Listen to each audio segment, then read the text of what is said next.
Across the UK, on DAB+, on YouTube, on your mobile, and on your side. This is Talk.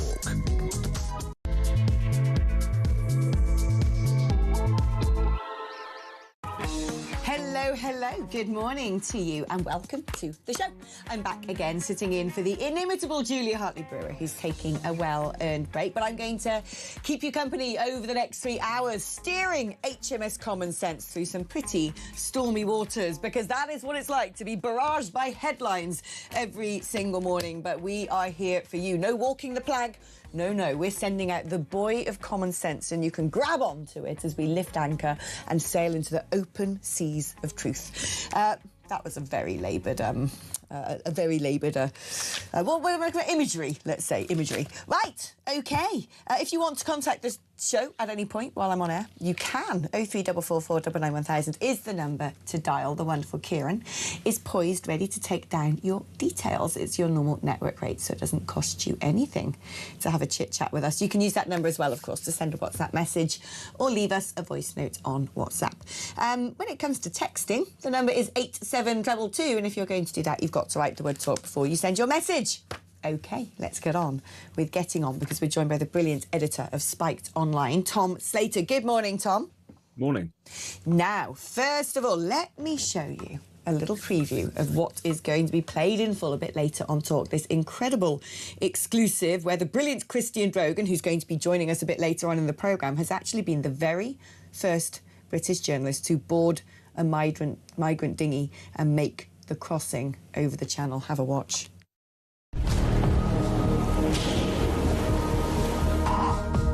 Go to Calais train station? Yes, train station. OK. I was gaping. It was brutal. Come on, guys! Ready, full touch, go on!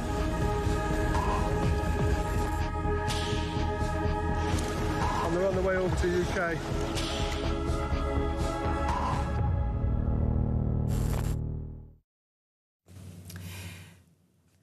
Well, there you are, exclusive report just for Talk. And Tom, I mean, it's amazing now. We've got far more visibility about what goes on in Calais. We've got more and more people going and photographing inside the camps, getting video footage of the boats being launched at sea, sometimes even managing to get inside the trafficking rings. And you have to ask yourself, if ordinary citizens are able to go over, see reality on the ground and give us facts and information, why is it that governments continue to gaslight us about this crisis?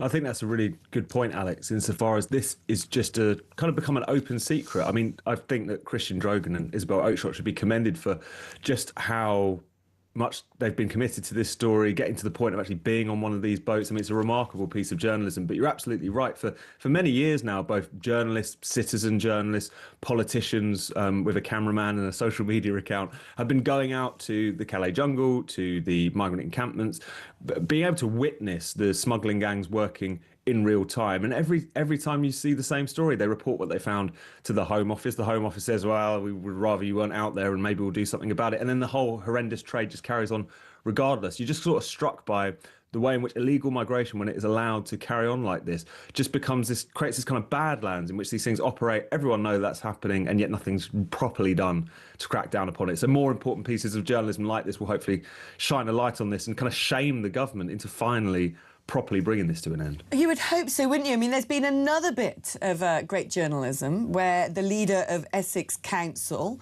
has gone inside one of the asylum centres, Peter Harris, and he says it's basically like Islamic butlins. You know, you've got a fully functioning gym, you've got buffet meals, all the food possible, but only halal meat. You've got a prayer room stacked full of Qurans and prayer mats. You've got an outdoor exercise area, table for sport, everything they could want.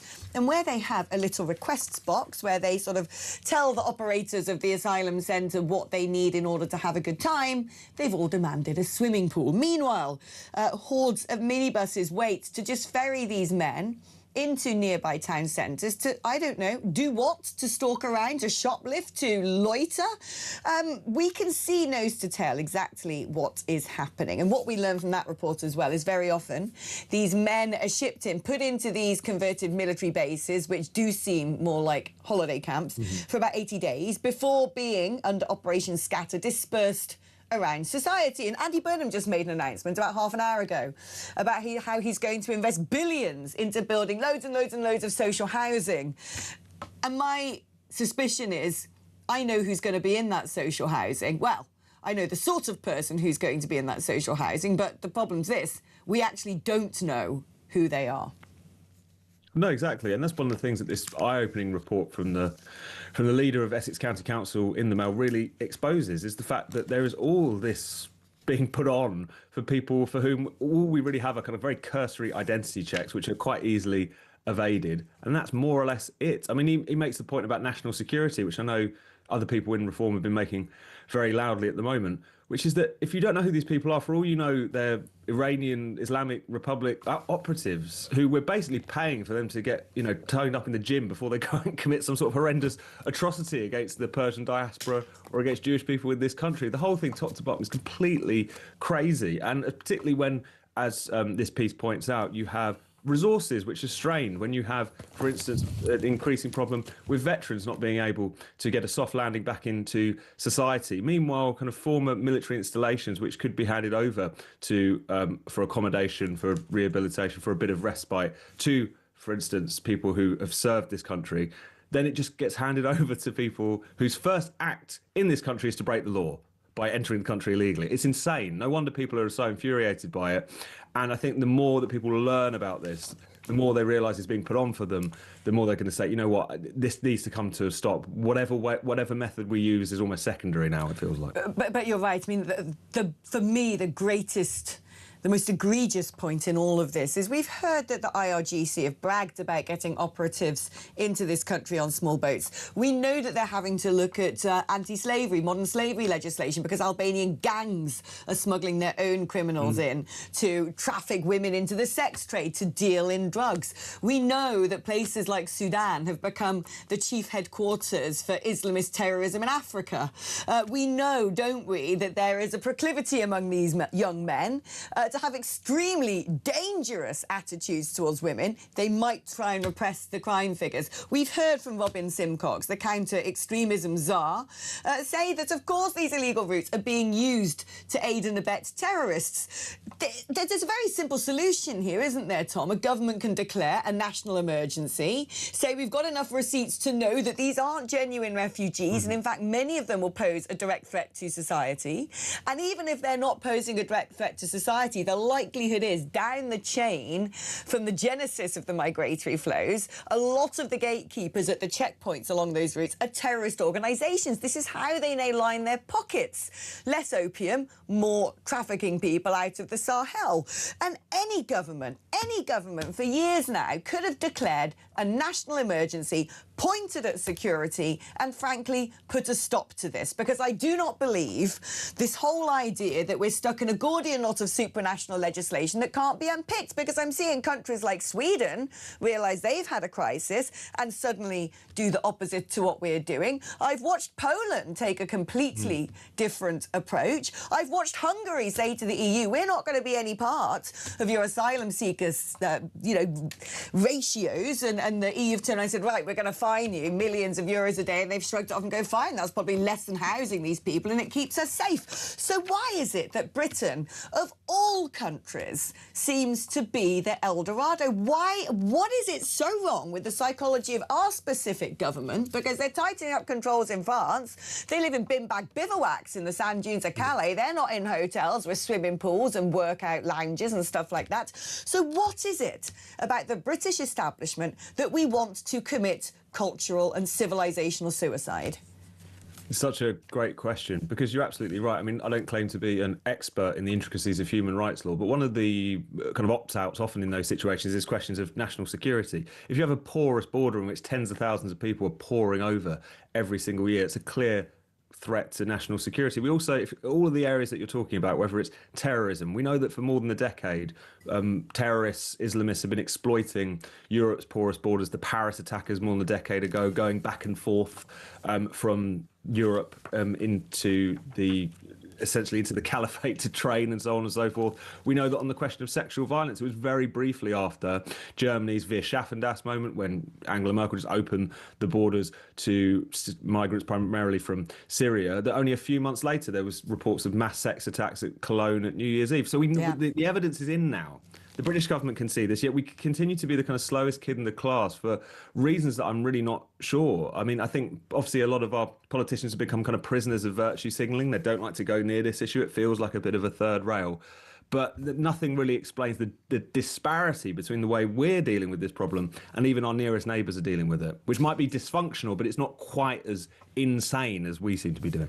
No, I totally agree. Well, let's have a listen to Nigel Farage, because he joined our very own Jeremy Kyle on The Breakfast Show this morning. You can see from all of this that really the only people that can even make it onto the boats are young, fit males, just given the whole procedure that they have to go through. It always takes me back to Darren Jones, the then Secretary of State to the Prime Minister, who looked square down a camera on Newsnight and said, I don't know, 8 months ago, what you're wrong with? He was talking, I think, to Zia Yusuf, 90% of those that come across are women and children. That's fundamentally wrong, Nigel. Yeah, that's wrong. We also had, particularly the Greens, saying lots of brain surgeons were coming. I mean, you know. None of them joining the Green Party, I'd like to point out. These are aggressive, dangerous young males, and there's no other way of putting it. There are some who say, well, could some of them turn into a force within this country, perhaps even an army within this country that's against us at some point in the future? I don't think we're there yet, but the risk remains. What I am certain of, and what I've been saying for a long, long time, and I kept asking Keir Starmer and Shababa Mahmood this in the House of Commons, and it's really summed up here by the journalist Christian Drogan, where he says at the end of the article, this is a national security emergency. Of course it's a national security emergency. Let me share some private information. I used to live in Earl's Court in London, which became a hub for Deliveroo, because that's where they had various locations of all the wares that people are ordering online. And the typical Deliveroo and Zap and Uber Eats rider, well, they might actually be living in an unauthorised migrant encampment, albeit a hotel. And I found that neighbourhood changed so much that I couldn't walk down the street anymore. I couldn't even go into the little local Sainsbury's to buy a pint of milk, looking like, you know, blimmin', I don't know, a sort of, you know, walk-on character in Coronation Street, because they'd all be in there ready to pounce, ready to hiss and kiss, and we've now given out literature to these men saying you can't behave like that. We learned from Peter Harris's report that the migrants are encouraged, they don't have to, it's not compulsory, but they're encouraged to go on a little course about British citizenship where they're told, please don't rape people.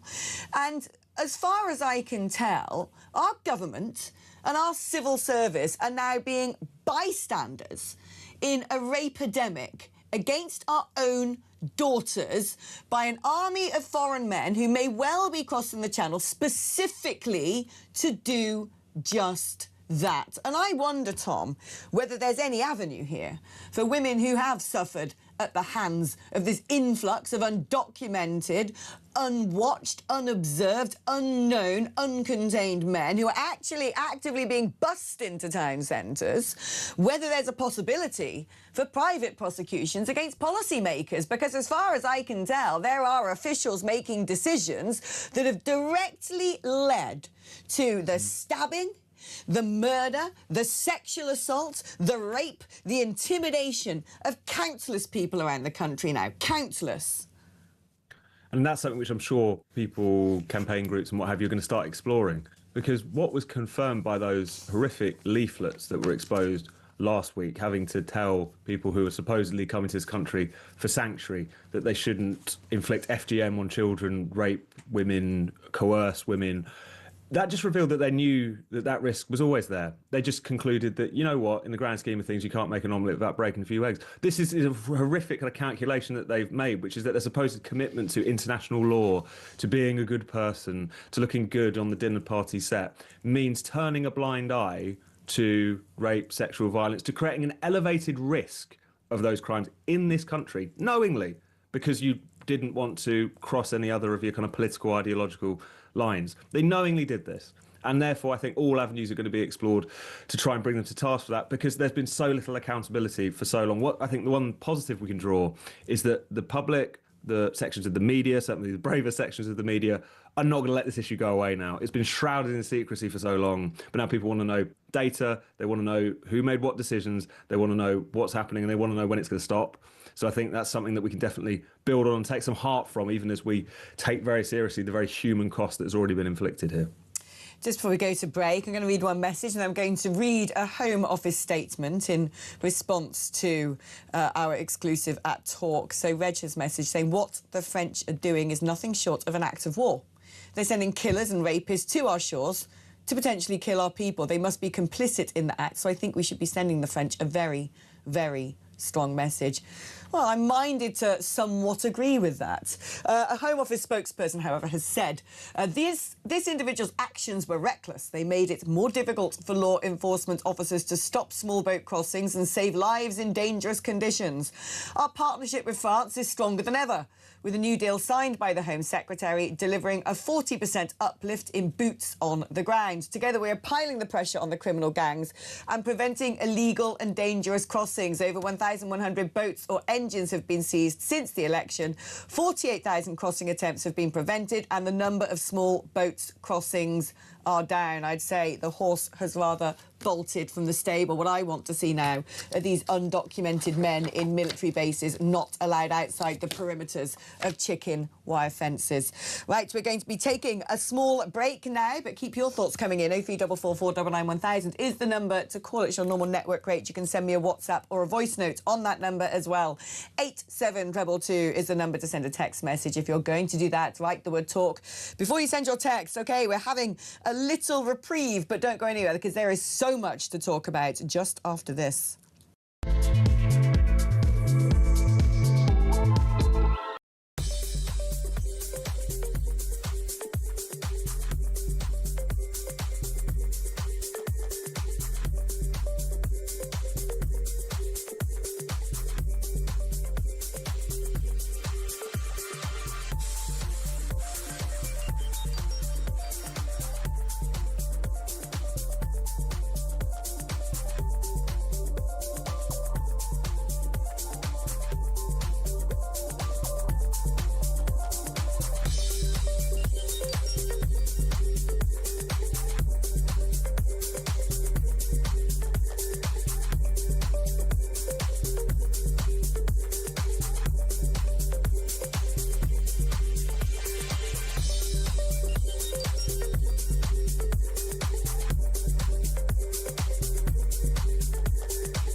go to Calais train station? Yes, train station. Okay. I was gripping. It was brutal. Come on, come on! Ready, full touch, go on!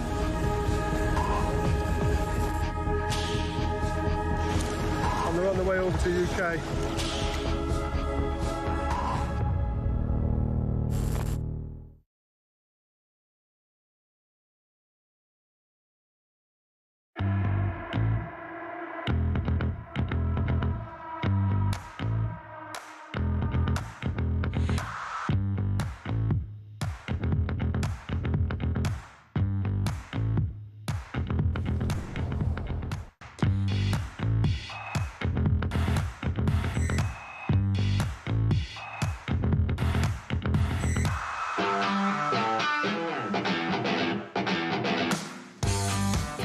Across the UK, on DAB+, on YouTube, on your mobile, and on your side. This is Talk. Hello, welcome back. Right, we are going to be returning to our top story of today, which is, of course, that incredible, jaw-dropping, exclusive investigation by Christian Drogan. He will be joining me in the studio to tell us more, and that will be played in full, exclusively, later on here on Talk during drive time, so you want to make sure you were watching that. But let's have a little look at some domestic politics now. We're joined again by Tom Slater, the brilliant editor of Spiked Online. I want to start off asking you about this, which is in the Times today. They've put out a headline saying that Georgia Maloney has warned Kemi Badenoch against a deal with Reform UK. First of all, what do you make of that headline? It's interesting, isn't it? It seems to come from a 1 hour long coffee that two had in Rome recently. So I'm not sure how the details of this emerged out, but I think we could hazard a guess. We know that Georgia Maloney and Kemi Badenoch have struck up something of a friendship of late. There's also something that you can always read the individual politician's own domestic politics into advice like this. Georgia Maloney has recently been facing a challenge to her own right from an insurgent political party, and so maybe this is part of her own kind of signalling and messaging where that is concerned. But obviously it's a little bit awkward, certainly for Reform and Nigel Farage, given Farage has on many occasions referred to Maloney as one of the European leaders that he most admires. So that's something which will naturally create headlines, particularly at the moment where there's a lot of people in the media, I think it's fair to say, who are delighting in trying to knock Reform down a peg or two. Well, as a journalist, I can give you a little bit of my own exclusive because I happen to know Maloney's inner circle. And I can tell you they are really furious about this headline. They are furious. She's personally extremely upset. I will say no more because it would be indiscreet for me to say anything else that I've been told. But this wasn't planned by Rome. There you go. And I do think, look, I put something online today. It's my personal opinion, and that's what I'm here to do as a journalist, to opine on certain things. Yesterday I went both barrels at Reform's social housing policy because I think there's a lot of issues with it. Nobody, unfortunately, escaped the crosshairs of Ms. Phillips. And today, that includes Kemi Badenoch, because, Tom, I'm finding her Mean Girls routine, her I'm going to do sassy one-liners at PMQs, and look at me doing selfies with George Maloney. We're not going to do a deal with Reform. It's beginning to grate on me, frankly. To me, it's one-dimensional.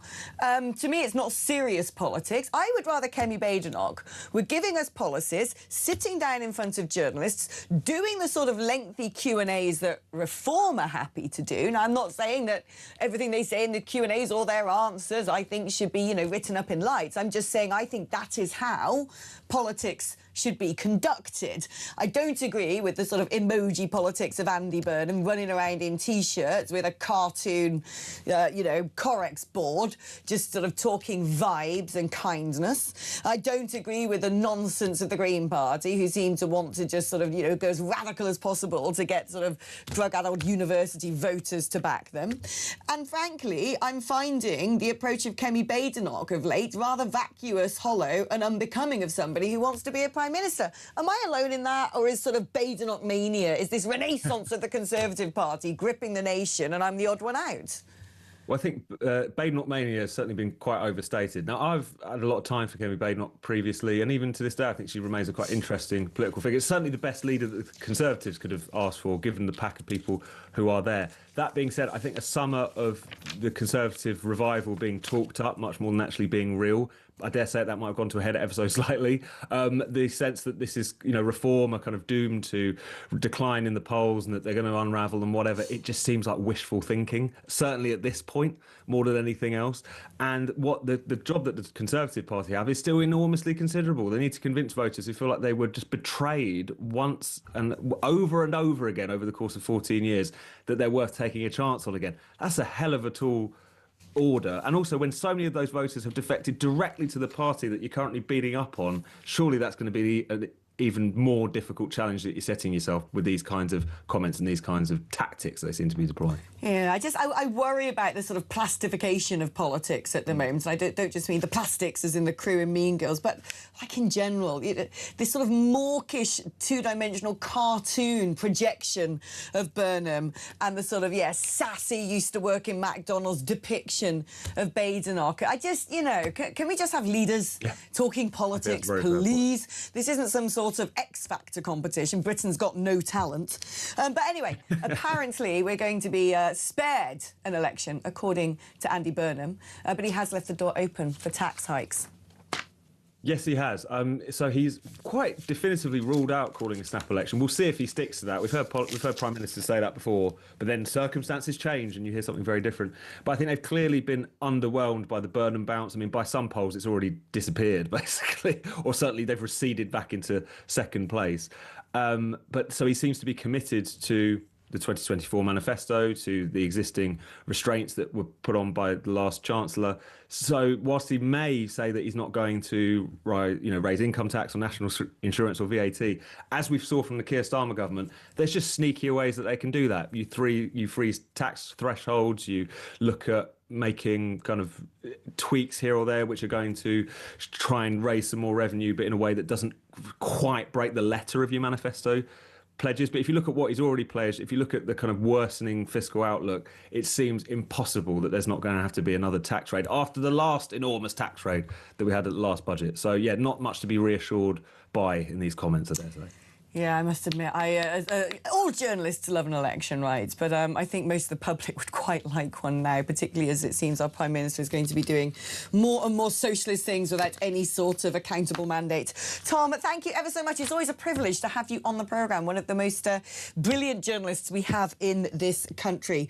And talking about brilliant journalism, we are going to be joined in the studio by Christian Drogan, the undercover migrant, just after this break. So don't go anywhere. If you've got any questions for Christian, of course, you can message me. Get them in as soon as possible. 03444 991 1000 is WhatsApp. 87222 on text like talk before you type out your text. We're going to be giving you all the gnarly details of his incredible undercover expedition after this break.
across the UK. On DAB+, on YouTube, on your mobile, and on your side. This is Talk. Hello, welcome back. Now, I don't know about you, but I have been wanting to meet this man for a very long time because his work has been absolutely incredible, tenacious and groundbreaking. It's Christian Drogan, undercover reporter. First of all, let us play a clip from your exclusive coming out later on Talk. Our mission was to cross the channel by migrant dinghy and document the process, learning obviously lots of things along the way. Now, to many people, maybe that sounds simple, but it wasn't at all simple. We actually first came up with this mission almost a year ago. And the first problem was how? How do you get a white guy into a migrant dinghy? Because you stand out a mile with the best will in the world. So talk us through your thinking about how we were going to organise this. Well, this has taken us a long time to be able to make happen. Now, we've faced all kinds of challenges, including you know, police that want to stop us in our tracks. And the police have just popped the boat nose on and pointed like big guns at everyone. Everyone was running. Armed smugglers.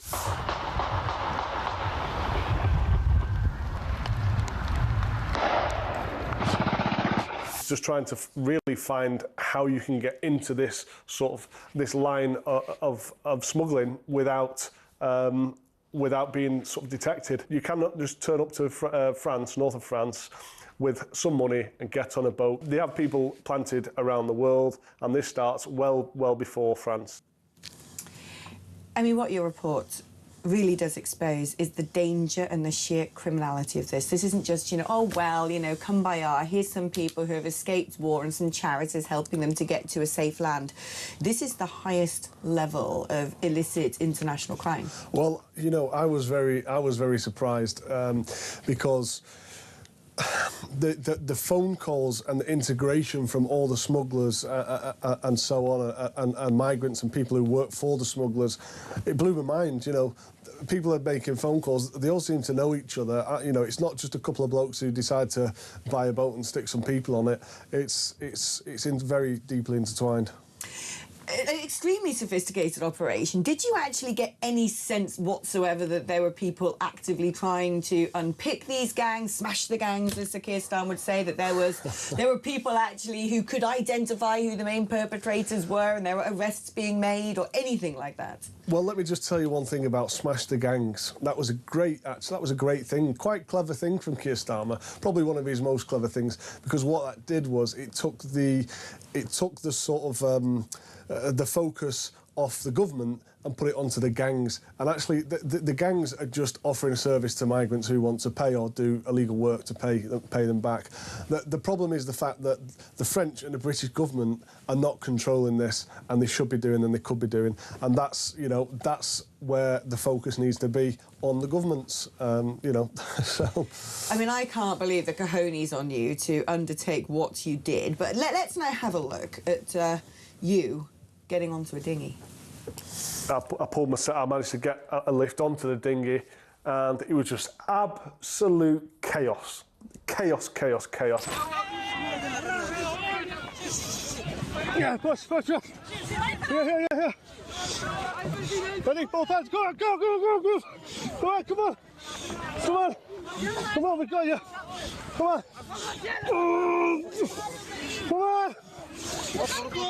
We got you. Yeah, it's okay, don't worry, don't panic.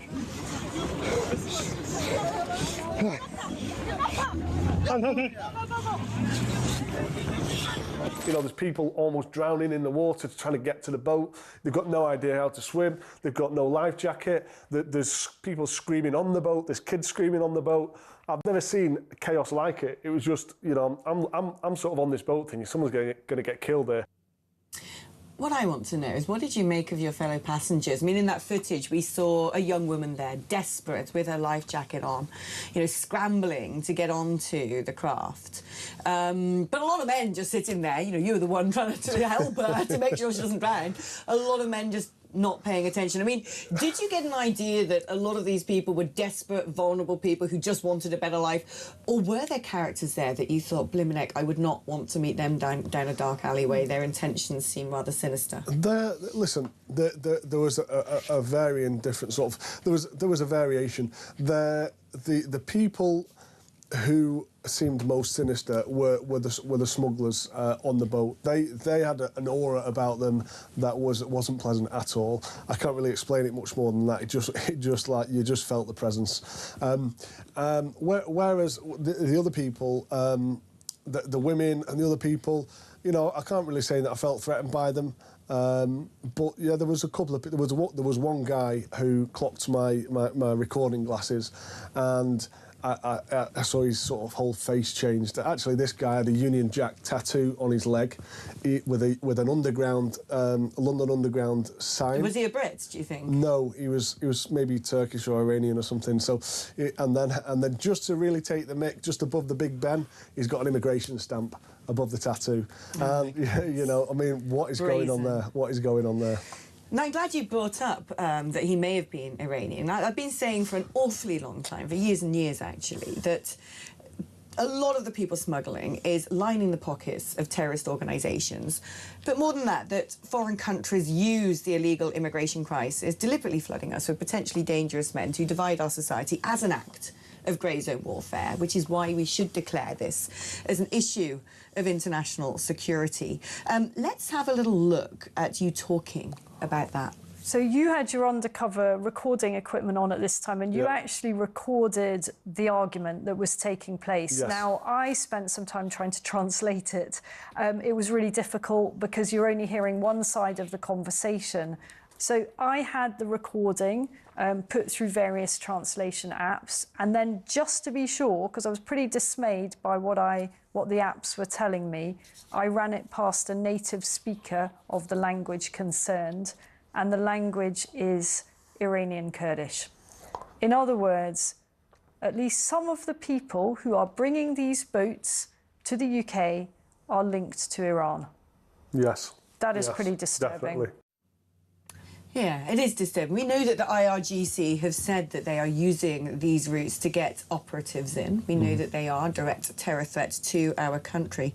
But what sense did you get? You must have, in order to be able to board that boat, you must have had contact with the people traffickers, or was it sort of always done through third parties, shady layers? Well, I mean, I've got so many people smugglers contacts, it's untrue. And if you want to get some, just go on TikTok, and as soon as you go on a few posts, your algorithms tune into. I mean, if I open my phone now, I've had it on me, and I open my phone on TikTok, you know, 9 times out of 10 it'll open on a people smuggler's account or a migrant making the journey. My algorithms tune into it now, to the point where the National Crime Agency are messaging me, you know, thinking I'm a migrant trying to get across the channel. What are they messaging you? What sort of things the National Crime Agency? They send you a link to a government website which gives you advice on why you shouldn't cross the channel, and you know what sort of advice are they just saying? Oh, please don't do this. This is dangerous. You're being exploited. They're selling you a dream that doesn't exist. That sort of thing. So yeah, if you interact with the people smuggling account, that's the message you get back once that the National Crime Agency have taken control of that smuggling account, which is a good sign. But the messaging isn't don't come because it's illegal, don't come because you will face some sort of punishment. No, it's sort of don't risk your life, that sort of thing.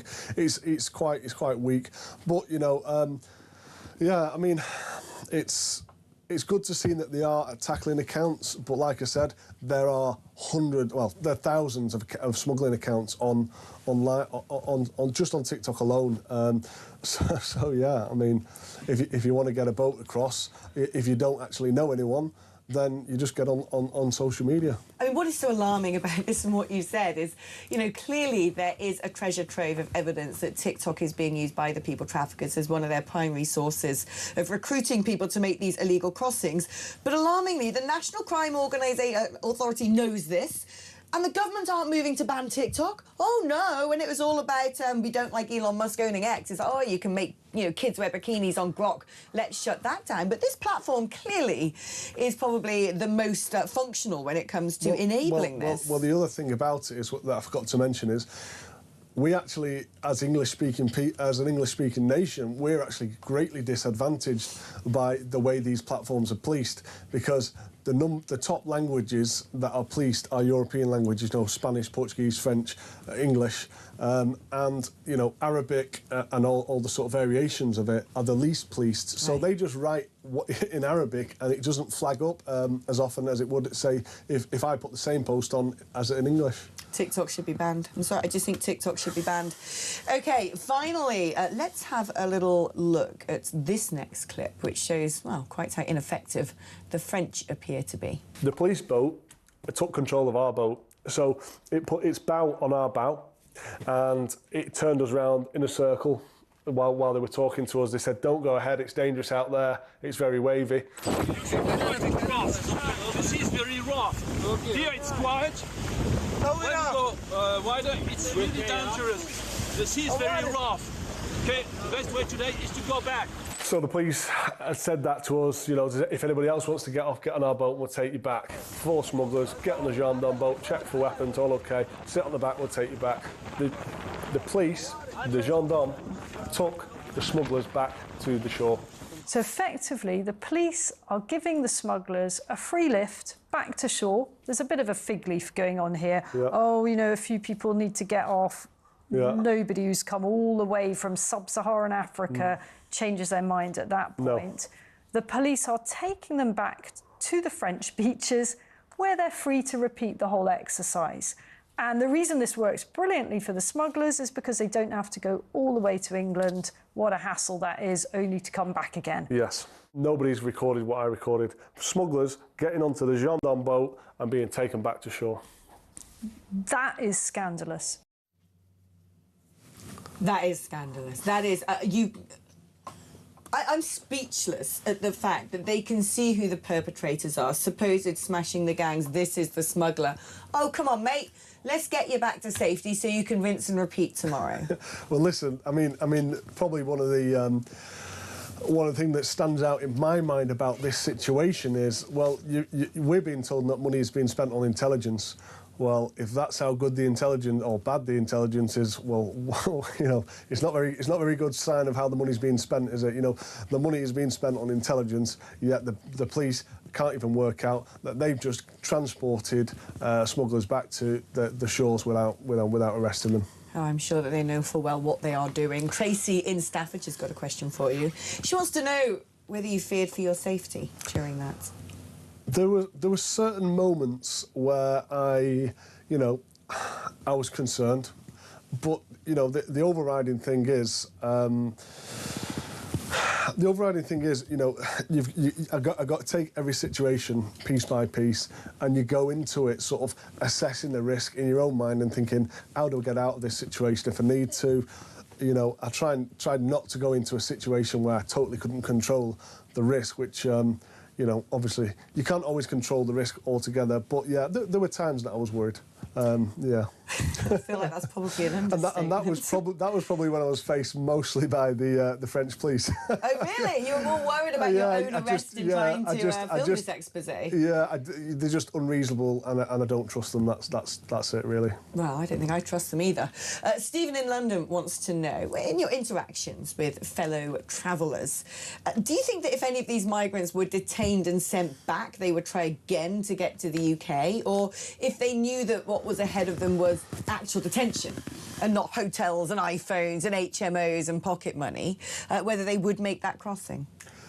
It would drastically reduce the numbers. I mean, I'm in shock, really. I'm in a constant state of shock, the fact that we don't detain these people. I've even run the sums on the fact that a detention centre, there or thereabouts, it could be built for about £1 billion to house, quite a few hundred thousand people. So say the hotel rent cost alone has been costing about 5 billion quid a year. You know, even if it costs 5 billion quid to build this detention centre in a year, it's paid for itself. But no one seems to want to commit to this because, you know, obviously what would probably happen is it would probably slow the numbers down and become a solution, and maybe that's why. Well, it means actually recategorising these people as illegal invaders and not poor refugees. Well, and there you go. They know that they've told us a lie in the first place. Another great point. That the language around all of this is wrong. You know, you see the people stood there, refugees welcome here. Well, they're not refugees. You know, they're coming from a safe country. They are choosing to invade our shores, and they are invaders. Let's quickly bring in Herbie, who's on the line from Suffolk. Hello, Herbie. Good morning. Yes, good morning to you, Alex. What a great piece of, journalism has happened here. I mean, you say you've opened up the books now completely. I can't wait to listen to it tonight. The thing is, though, Alex, will the left wing listen to it and agree to it? Will the government listen to it and agree to it? Of course they won't. They'll deny everything. They will get away with it. They will say it's not true, it's not fact. They will do everything to discredit this reporter completely. I'm sure they will. No, I'm sure you're right, actually. And this is what we were just talking about, isn't it? The fact that actually the minute a government turns around and has to admit what's going on, they're admitting to the years of lies that these are desperate people, that we have an international duty to bring them in, to give them everything they want. The entire premise upon which this horrific catastrophe to our country is built suddenly falls apart, doesn't it? Well, listen, I'm a northern bloke, you know, northern working class bloke trying to help make a difference to save my country. Now, what the Home Office has decided to label me as is a reckless individual. There's only one sort of party that's being reckless here, and that's the group of people who are sticking unknown men next door to families across the UK. That is bang out of order. No one's asked for that, and it's highly dangerous and reckless. Christian, I honestly, you should get awards for that journalism. It was brave. It must have been a long time in the making. It was uncharted territory. It was groundbreaking. This is what journalism should be in this country. So thank you ever so much. I mean, really, from the bottom of my heart, and I'm sure everyone listening and watching the show today, what you have done is more than commendable. It's been vital. So thank you. Thank you so much, Christian. Sure. All right, thank you as well to Herbie on the phone there. We're going to be taking a short break. When we come back, we're catching up with Mesa Gifford, who is a Ukrainian army veteran who went out as a mercenary and fought ISIS. We're going to be talking about what is going on over in Ukraine. That's after this.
go to Calais train station? Yes, train station. Okay. I was gaping. It was brutal. Come on, guys! Ready, full touch, go on!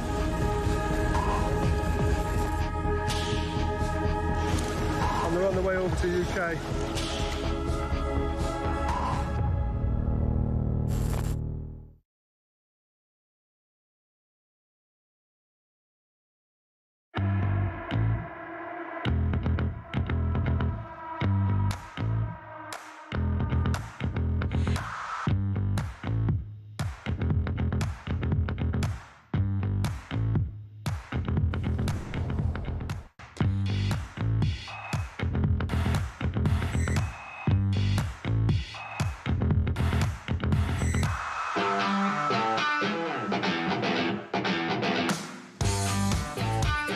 Across the UK, on DAB+, on YouTube, on your mobile, and on your side.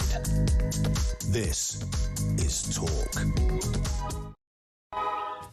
Hello, welcome back to the show. Now, we just finished there with Christian talking about the fact that it was quite apparent from translations that some of the people smugglers involved in the small boat crossings were Iranian.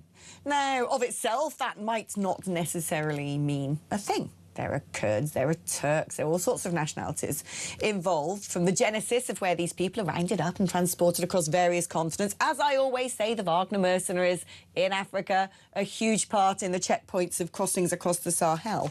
But what it does seem to underscore is that hostile foreign states know full well how to divide us and that they do use illegal immigration as an act of grey zone warfare. Now, somebody who may well know a thing or two about this is Mesa Gifford. We are going to get on to the subject of what is going on in Ukraine, but off the back of this Talk exclusive, Mesa, the first thing I want to ask you is about this, about the sort of anti-Western axis and how they play a significant role in the people trafficking that is blighting much of the Western world.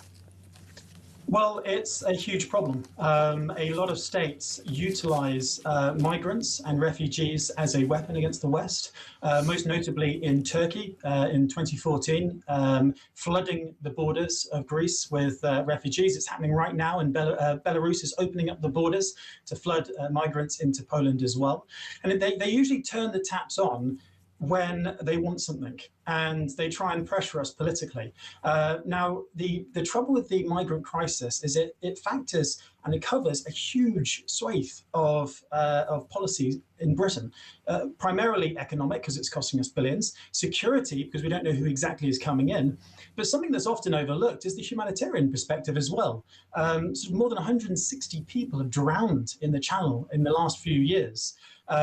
There are gangs out there making millions of pounds from human lives. There's been a huge debate in Britain over the last 10 years about sort of Black Lives Matter, about reparations for slavery, and about accounting for our past. Well, there's a terrible human crisis happening right now in Europe, where thousands of people are coming across the Mediterranean, thousands of people are coming across the Channel. Not only is it providing a huge threat to the UK, but also it's blighting literally tens of thousands, hundreds of thousands of lives, and it needs to end. Yeah, and also I think an element of that is never discussed and really needs to be is by enabling these boats to continue and giving desperate people this idea that they can make these journeys. There are a great number siphoned off women into sexual slavery, women into domestic servitude, and perhaps most harrowingly, children sold into the sex trade, teenagers plucked off to have their organs harvested. And enabling this exodus is one of the most wicked things anybody can do, in my opinion. Now, let us talk about Ukraine, because Andy Burnham's just been over there on his first state visit to Kiev, and part of this was yesterday saying to Ukraine, you can have the IP, the intellectual protocol, and you can have the blueprints to make your own Storm Shadow missiles, and in return, Ukraine is going to hand us an intelligence goldmine, a secret battlefield intelligence, which could potentially help protect the United Kingdom from Russian spies and saboteurs. What do you know about this? Well, it covers a wide area of intelligence. It includes things, well, actually, let's not forget, Ukraine has been on a under severe cyber and military attack over the last few years. They have faced just about everything. The Russians have tried to hack Delta, which is their sort of operational network on the ground. They've tried to hack into the electricity grid. Recently, Iranian hackers managed to hack into a British power station, a very small one, which sort of shows the huge threat to our economy. If Russia were to target our undersea cables, our sort of telecommunications, our satellites, everything. So by sharing this trove of data, which is so vast, it covers, as I said, it covers a huge amount of areas. It gives Britain the best chance to defend itself across that sort of the wide range of ways that Russia can attack us. So we're learning from their experience. And not only that, by the way, right now, British weapons are being tested in Ukraine. So we're strengthening our frontline forces as well. So there's a huge amount we can learn from Ukraine. No, indeed. I mean, there's no better R&D when it comes to warfare than actually having a hot war to engage in. We talk about hot war. We know the phrase Cold War from the last century. I personally don't think the Cold War ever really ended. But we now do have this other element, which is increasingly becoming part of the public discourse, which is grey zone warfare, the sort of things you're talking about, using illegal immigration, cyber attacks. And perhaps part of this as well is the plausible deniability that Russia is using by employing local gangs, local ne'er-do-wells across various European countries to carry out their deeds. So in the United Kingdom, possibly the most high-profile case in this regard was Russia using young Ukrainian boys to firebomb the former Prime Minister's house. Now what we're learning from Andrei Fedorov, an advisor to the Kremlin, who says there might be a semi-military response in reaction to the UK providing storm shadows, etc., to Ukraine by using unknown sources to attack our various weapons manufacturers. I mean, I often get the impression that these things are briefed out quite deliberately and we should be bracing ourselves for such an attack. Well, we should. It's overdue in many respects. There is a heightened threat from not just state-sponsored terrorism, but terrorism generally. Over the last few years, we have woefully unprepared our military for any both conventional and unconventional attack. There's a real chance that to deter Britain from further support to Ukraine, they could well target our undersea cables. Already, we've heard a lot about Russian ships sort of surveying the undersea cables, shadowing our fleet in the channel, etc. But also, as you say, there's been high-profile cases, the recent firebombing of the Prime Minister's house, also the burning down of warehouses. So there's a huge amount. Mesa, thank you. We've run out of time. I could ask you 1,000 more questions. We'll definitely get you back on. These stories are not going anywhere. Neither am I. We are taking a short advert break, though, but we have got a lot more to talk about. Peter Harris has been in an asylum centre. He's on after this.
across the UK. On DAB+, on YouTube, on your mobile, and on your side. This is Talk.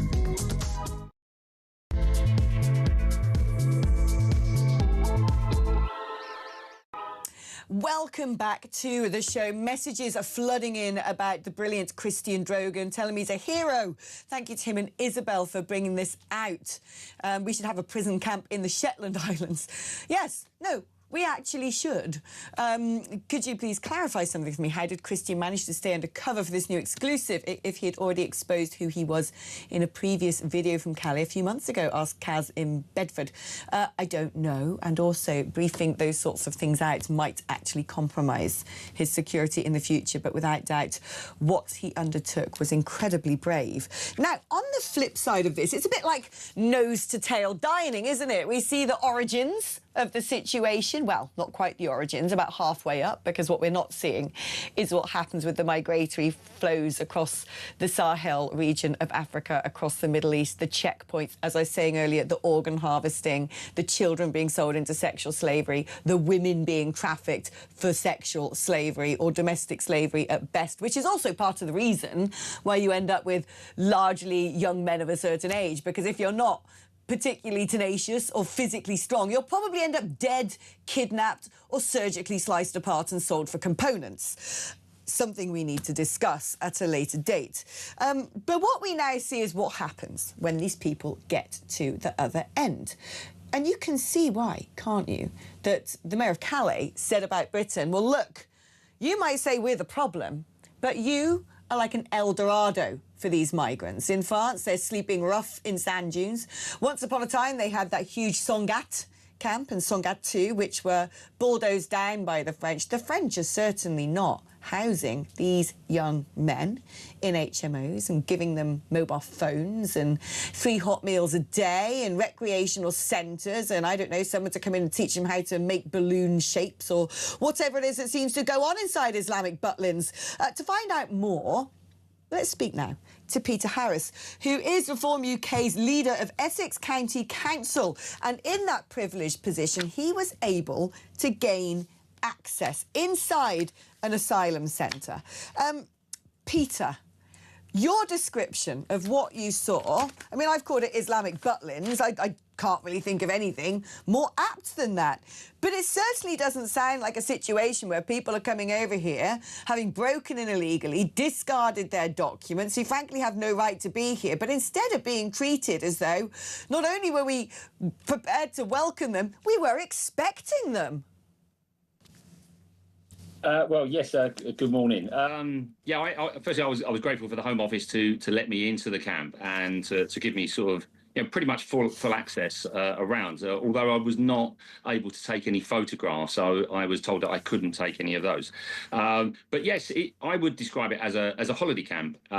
It was the facilities there, full-size football pitch, internal gymnasium.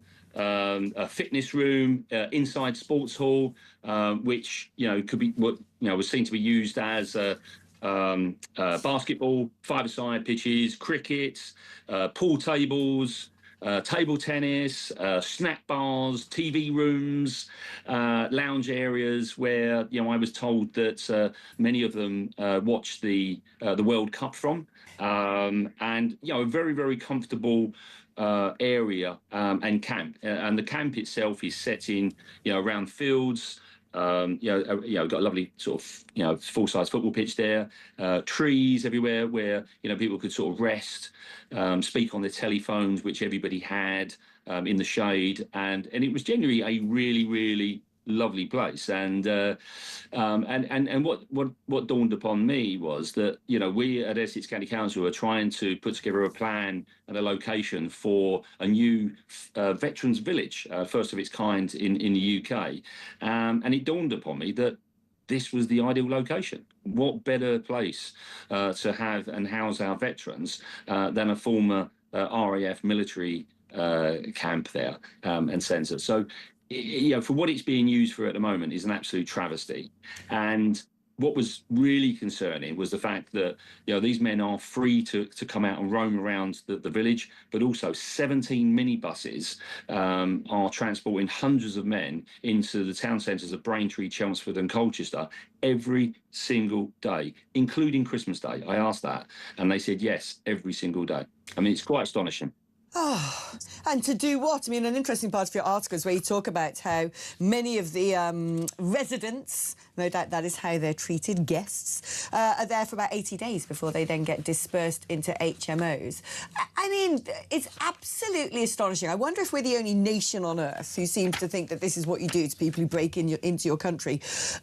Inside, you say that at no point did you feel under threat by these men on the premises. But what did you make of the residents? I mean, I've heard reports from other asylum hotels. There was recently a report in the papers, I think just last week, of one of the so-called asylum seekers stabbing someone inside an asylum hotel. I know a community police officer who says he's been called out to multiple fights going on inside these hotels, that people have knives in there, that people are running black market drug dealing operations. What sort of men could you see? Did you get a sense that there was criminality? What was cleanliness like?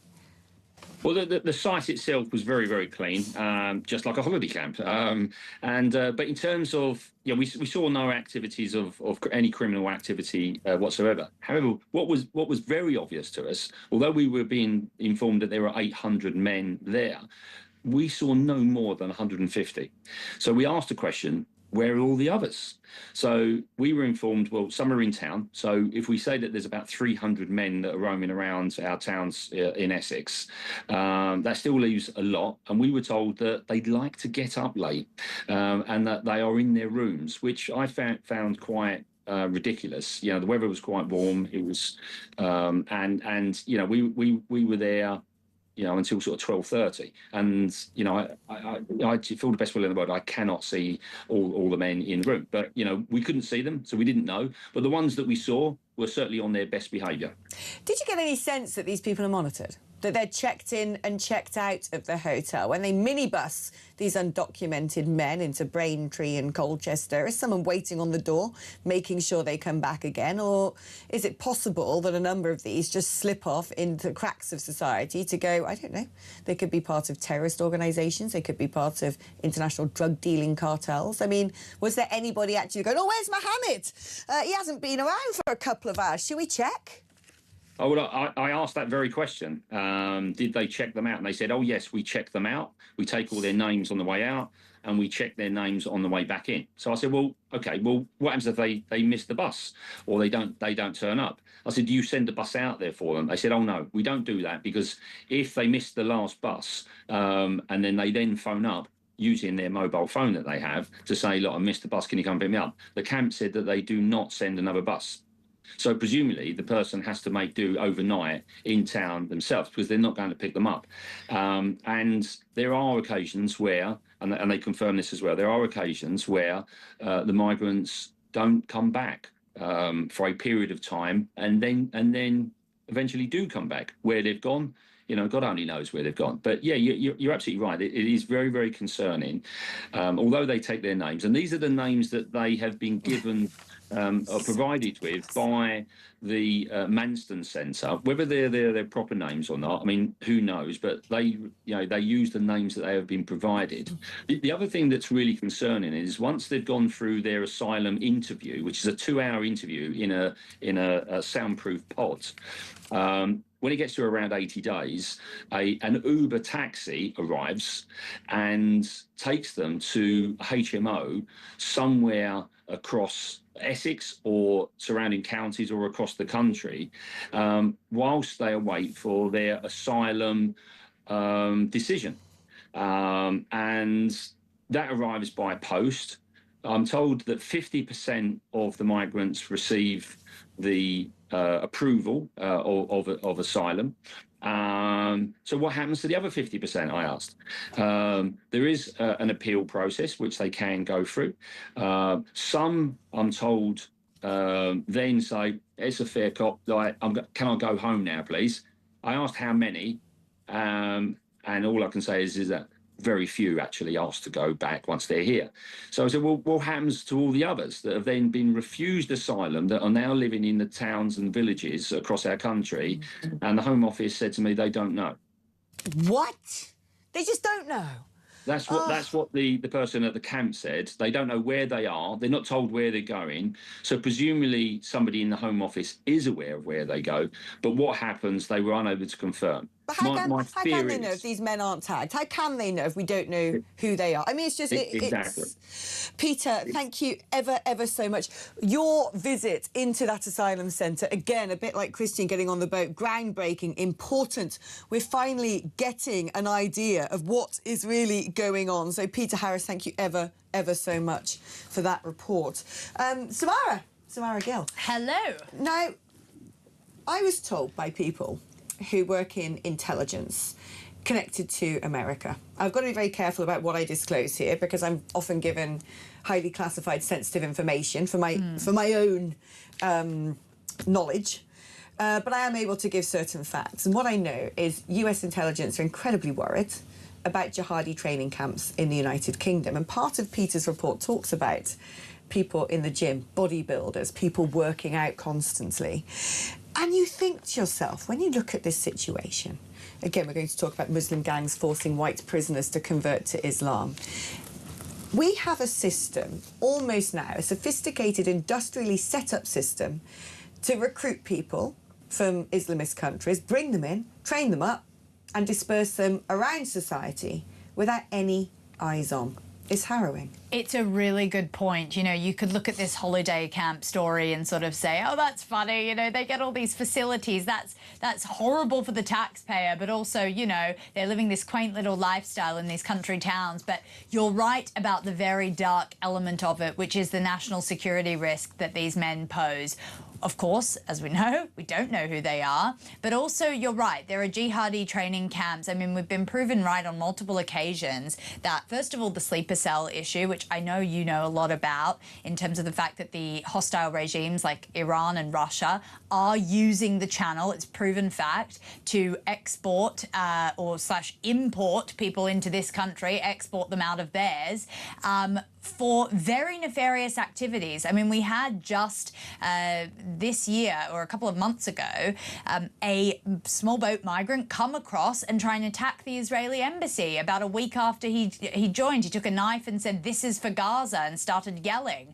We also know last year there was over 20 foiled terrorist attacks from Iran on British soil. So we do need to ask ourselves whether this is exactly the best thing to be doing for our country and its once sovereign borders. I mean, they're porous for all that I care.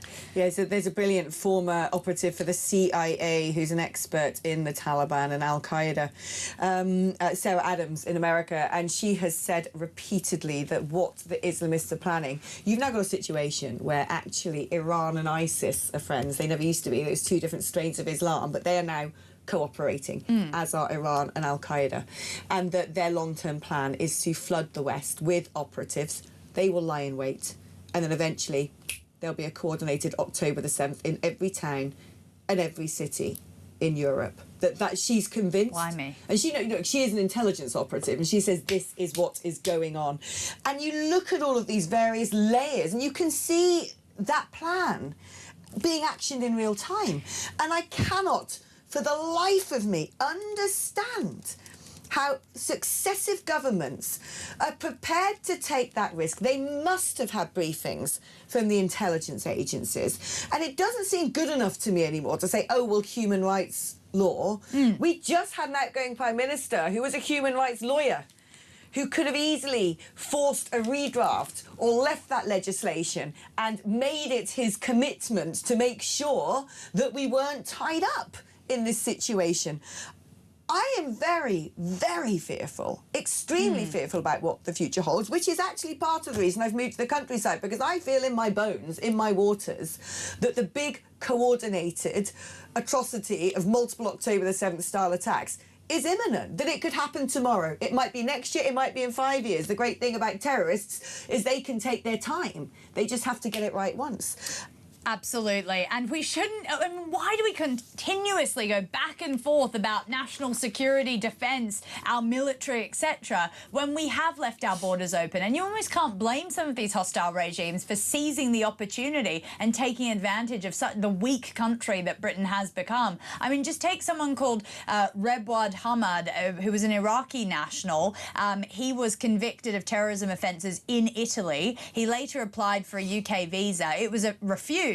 So what did this guy do? He went and paid 1,200 euros to a smuggler. I think we've been talking about that all morning, that type of thing. Boarded a small boat and in France and then crossed the channel in September of 2025. So they intercepted the boat off Dover. And then, according to the CPS, he then tried to enter again into Britain illegally, and he pleaded guilty to attempting to arrive without valid clearance, and he's now been sentenced to 2 years. But that's very lucky that they caught him, because that is just one of the thousands that have come across the border. And as you said, they will wait. They will take their time, they'll take their years, and they will seize the opportunity when they can get in here, and they will do what they have basically been, in their minds, destined to do, which is destroy the West. Yeah, what we know about Islamists is they are all about grooming and recruitment. They manage to encourage lots of young men and women to go over and try and fight for a caliphate in Syria. Now they're trying to,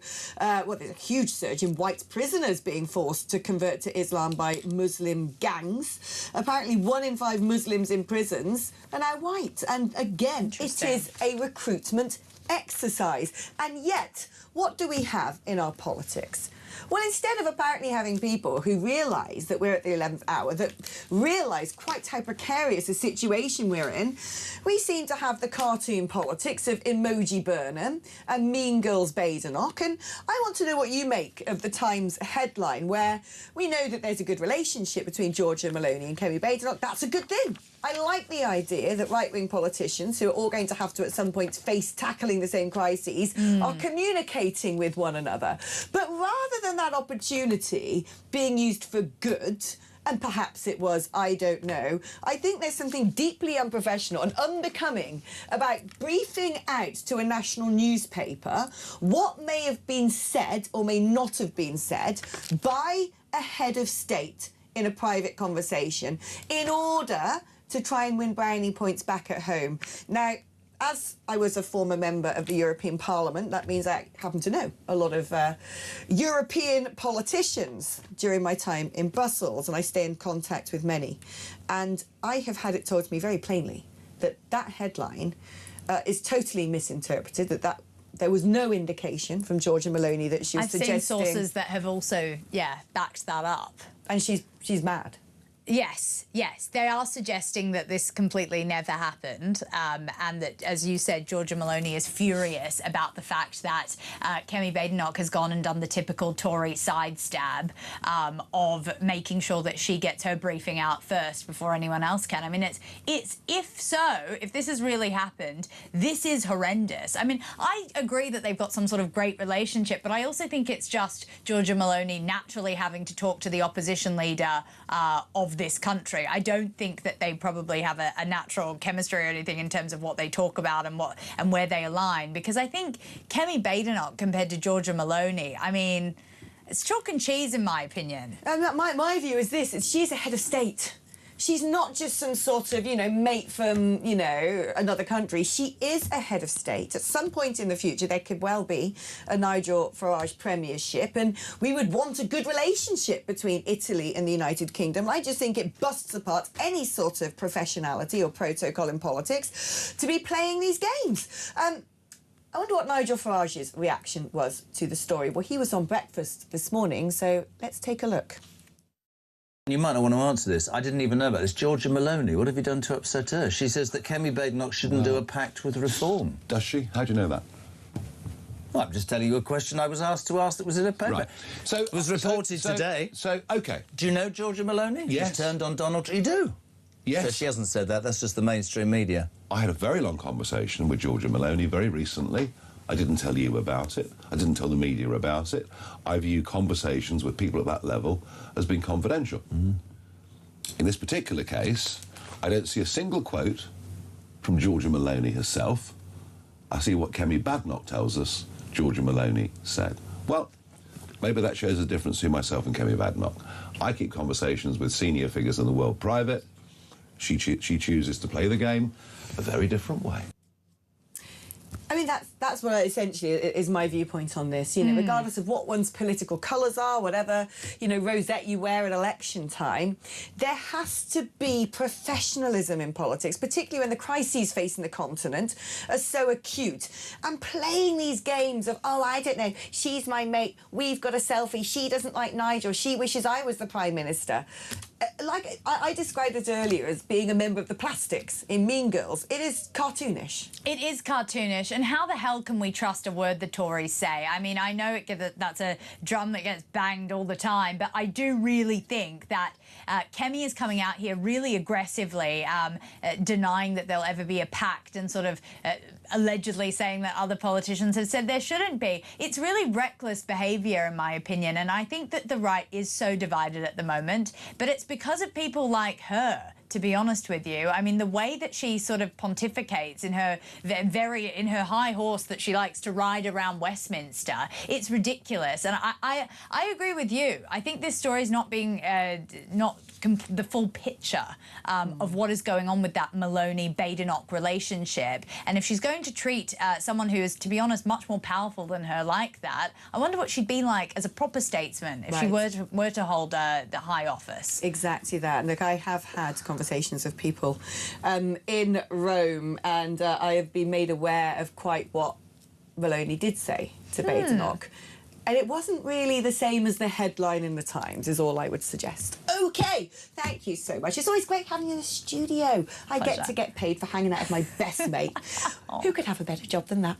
OK, we're going to be taking a short break, because I also get to get paid to hang out with you guys too. You're also my best mates, so don't be shy, don't be coy. Phone you old mucker. 0344 499 1000 is the number. It's your normal network rate. You can use that as well to send me a WhatsApp message. Leave me a voice note on WhatsApp. 87222 is the number if you'd rather text. If you're going to do that, whack the word talk in front of your well thought out opinions, and it will hit this computer screen here, and I'll do my best to read out as many as possible. We're back just after this.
Go to Calais train station? Yes, train station. OK.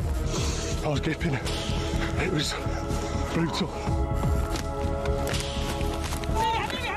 Come on, guys! Ready, full touch, go on!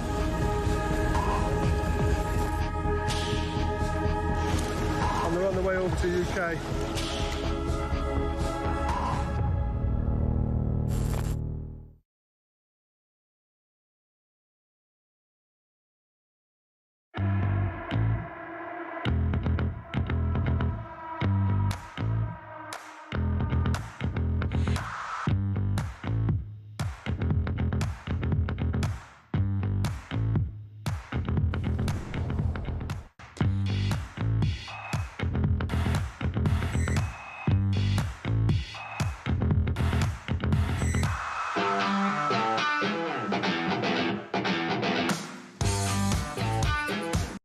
across the UK.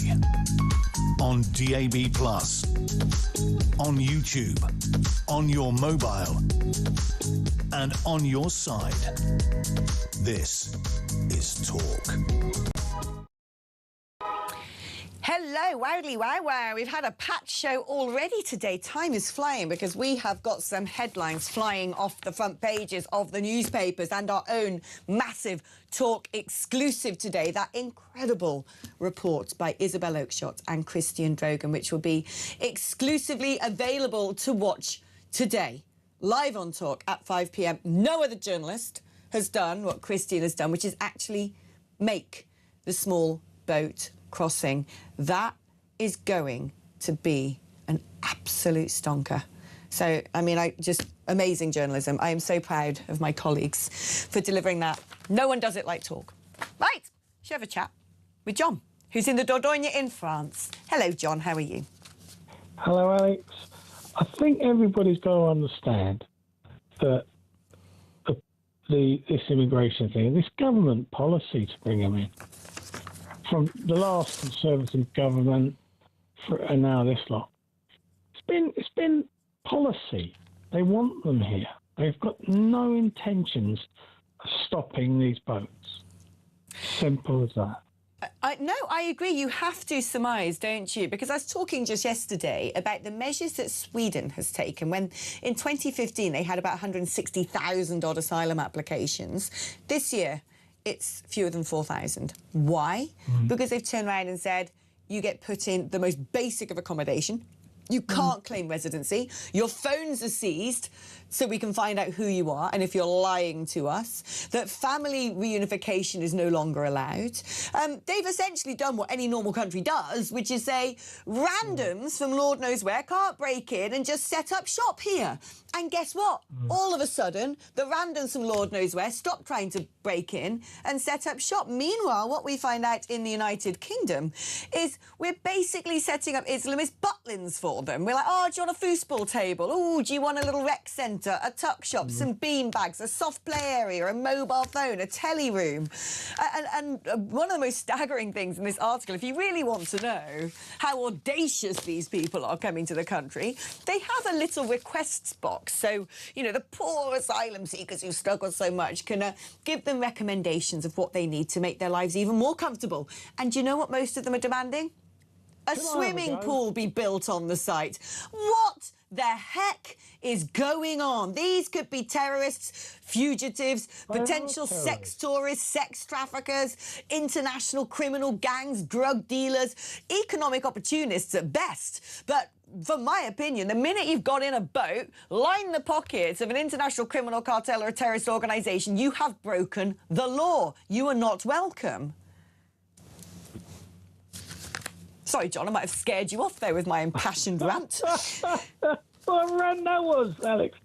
There's going to be a lot of dead Islamists when the trouble does start. I think there's going to be a lot of dead us when the trouble does start as well, and that's my biggest fear, and that should be the #1 primary concern of any sensible, right-minded government. But as you have so clearly pointed out, John, they're not sensible, they're not right-minded, and they're definitely not putting us first. Thank you ever so much. I hope you are safe and well in Dordogne, because France also has its fair share of these problems, without a doubt. It's going to affect us all badly at some point in the future. John, thank you ever so much. Great to catch up with you again. Let's speak now to Jill, who's in Yorkshire. Hello there, Jill. Hi, Alex. Fantastic programme. It just struck me with the Christian documentary, or whatever you want to call it. I live in Linton-on-Ouse, a village of 600 adults, 170 children, and they're trying to put 1,500 illegal migrants into the RAF camp that sits in the middle of the village. We don't even have a shop. The police have already said they can't police us because the police are an hour away. And it's just the utter disregard for safety of people. You know, we're paying tax, we're living as we should do. What the hell is going on? Are you scared about that, Jill? Well, I'm a widow. I'm absolutely petrified. You must be heartbroken as well. You must feel powerless and desperate. What are your neighbours saying? Well, if you come to the village, there's signs up everywhere, against it. We've asked Mahmood, we've asked Burnham, and I can't think of her name, Turley, the immigration minister, to come and visit the village. It's a hard-working. It's not a wealthy village. It's a rural village with a farm next to the camp. There's a lot of ex-military people living here who've retired from the RAF here, and there's nothing for them to do. Are there people who are contemplating actually leaving the village, of trying to sell up their houses, or do they think now that that's impossible because people are going to say, well, I don't want to buy your house because I know what's going to be built around the corner? Well, of course, people can't sell. Not only us, the surrounding villages, they can't sell. There's a play park for toddlers 2 minutes away from the entrance to the camp.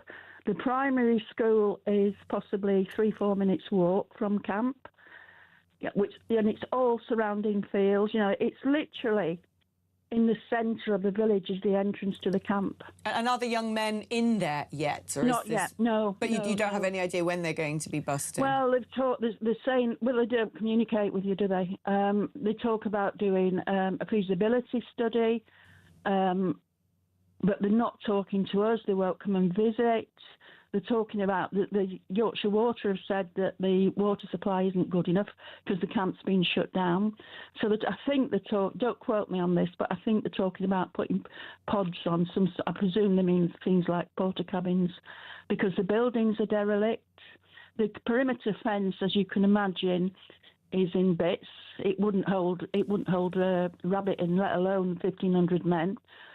The police, the chief constable, they tried to do it under the Tories, and it was designated as not. It wasn't safe. But Labour have come back with it, and I think they intend to go through with it. I don't know what to say, Jill. My heart breaks for you. I can't imagine if that was me in your situation. I don't know. I'd be at my wit's end. My heart breaks for you, Jill. It does. I'm so sorry. Wish I could send you. We've done a lot of diagrams, but I'm not very technical. That shows you where the village, how far the village is from this camp. It's literally I could walk it in 3 minutes. Well, listen, Jill, stay on the line, okay, and speak to my amazing producer, Kieran, and let's see if we can organise, perhaps, getting maybe our very own Samara Gill down to pay you a visit or something to talk to you about this more, because giving you a platform, giving your plight a profile may just be the thing you need to prevent this from happening, and we will do our best to stand shoulder to shoulder with you, Jill. Honestly, I'm devastated for you, I am. So do stay on the line and have a quick chat with our Kieran. OK, we're going to be taking a short break. You won't believe what's coming up after this. Is the apocalypse any more imminent than I've made clear already? Well, apparently yes, because we're now going to be moving on after the break to a very dystopian picture that's been portrayed by energy expert Catherine Porter, who has warned that we could be devastatingly close to the collapse of the national grid. The way that net zero is being perpetrated, we could see Britain plunged into darkness. Now, that might sound nice. We can all light a few candles, wait for the lights to come back on. It'll be like old times, won't it? No. What she has laid out in an excellent article that was in the Daily Mail is quite what happens if we find our grid implodes. And it's not pretty. Stay tuned, because this is going to make the hairs stand up on the back of your neck even more than they are already. Back after this.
across the UK.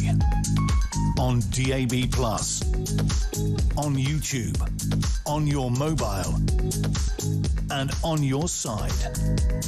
This is Talk. Hello, welcome back. Now, this is going to really cheer you up because our next guest, the brilliant Catherine Porter, who's an independent energy analyst, wrote what I can only describe as quite a dystopian, foreboding warning about what would happen if our national grid collapses and how likely this is. Catherine joins us now. Catherine, as soon as I read your article yesterday, I begged my producer, Ted, to get you on the programme. I don't want my audience to take my word for it. I would rather you walk them through what it would look like if the national grid was suddenly plunged into a crisis. Well, good morning. Yeah, unfortunately, because our lives are now so dominated with the use of electricity, the impact would be very significant, particularly if it happens after dark. So the first thing that obviously people would notice, there would be no street lights, no traffic lights, no lights on in their homes.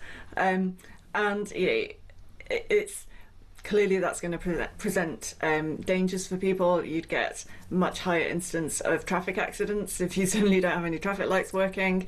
Elderly people will be vulnerable in the home. You'll have people stuck in lifts, people stuck on trains, in the underground. Again, depending on when it is, if it's in the summer, then that's without air conditioning. In the winter, it will be without heating. And it could actually take quite a long time to restore the grid.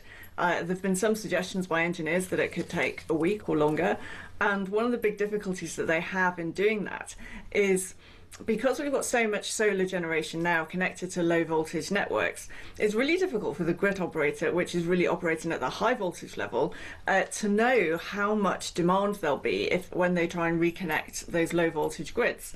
Normally what happens is they try and get sections of the country up and running with enough generation ready to go before they connect up that demand, and it has to be really finely balanced for it to work. And of course, if they can't estimate it properly, then it could, as soon as they try and turn it on, it could just all turn off again. So this is actually a very complex thing for them to do. In Iberia, it took them, I think, about 14-15 hours.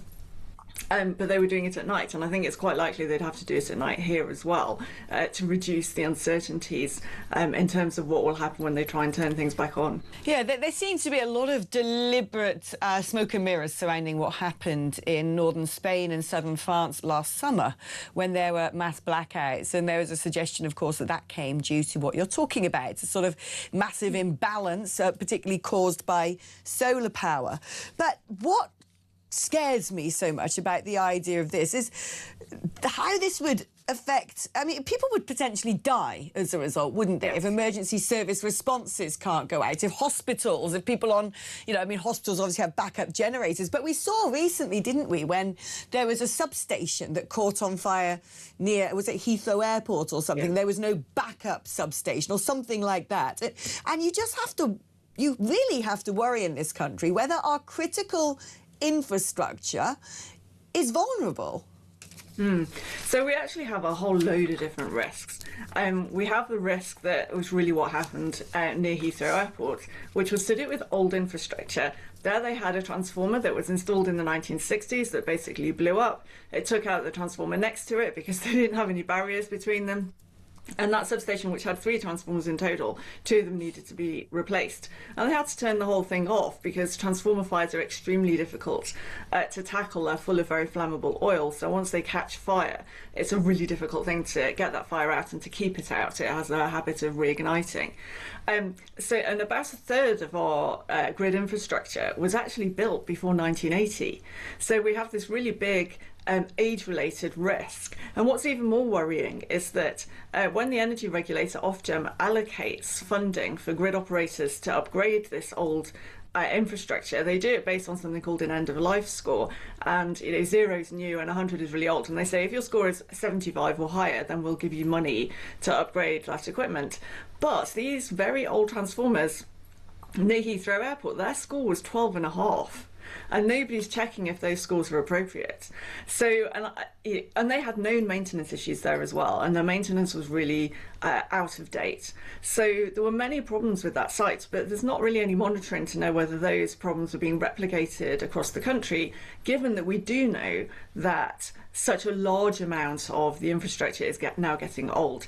Unfortunately, the big priority is to connect new renewables, and so the vast majority of the network funding that the regulator is allowing in the price control is geared towards connecting renewables and not geared towards maintaining the legacy infrastructure. So that's the issue we have with things like wires and transformers. Then you have the issues around the operability of the grid and the security, and this is where the National Energy System Operator comes in. People might be aware of whistleblower claims that the system's not being run securely, that we've been having to rely very heavily on importing electricity from our neighbouring countries, that we haven't always been doing that in line with the rules. The software that's being used to operate the grid was written in the 1980s. There was a major outage on that software recently, a major unplanned outage, I should say. There are frequent outages while they try and, fiddle with the software. But it's become very unstable because it is so old. So you have all of these risks because the focus is so heavily on trying to get to Clean Power 2030, trying to just connect up new renewables, that the basics are being overlooked. We just had a few weeks ago reports in the Times newspaper that new wind farms are having their meters installed backwards. So when the engineers in the control room are trying to operate the grid, they're reading a large source of generation as a large source of demand. And literally then they're having to ask their software teams to implement a fix that reverses that digitally because the meter's been put in the wrong way around. But the system operator is supposed to do commissioning testing when anything new connects to the grid.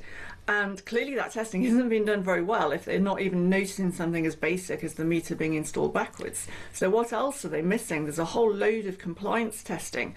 The outage, the blackouts in Spain actually happened because wind and solar generators weren't complying with the grid code.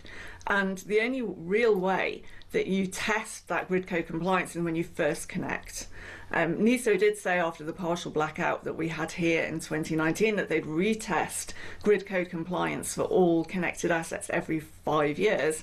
So last year I asked them, which was about 6 years since they'd made that commitment, I said, how many have you done? And the answer was 20. Oh, and there's hundreds of these things. Like there's literally hundreds of big assets connected to the high voltage grid. So to have retested such a small portion of it, and I asked Ofgem about it, and they'd even forgotten that this commitment had been made. This is craziness.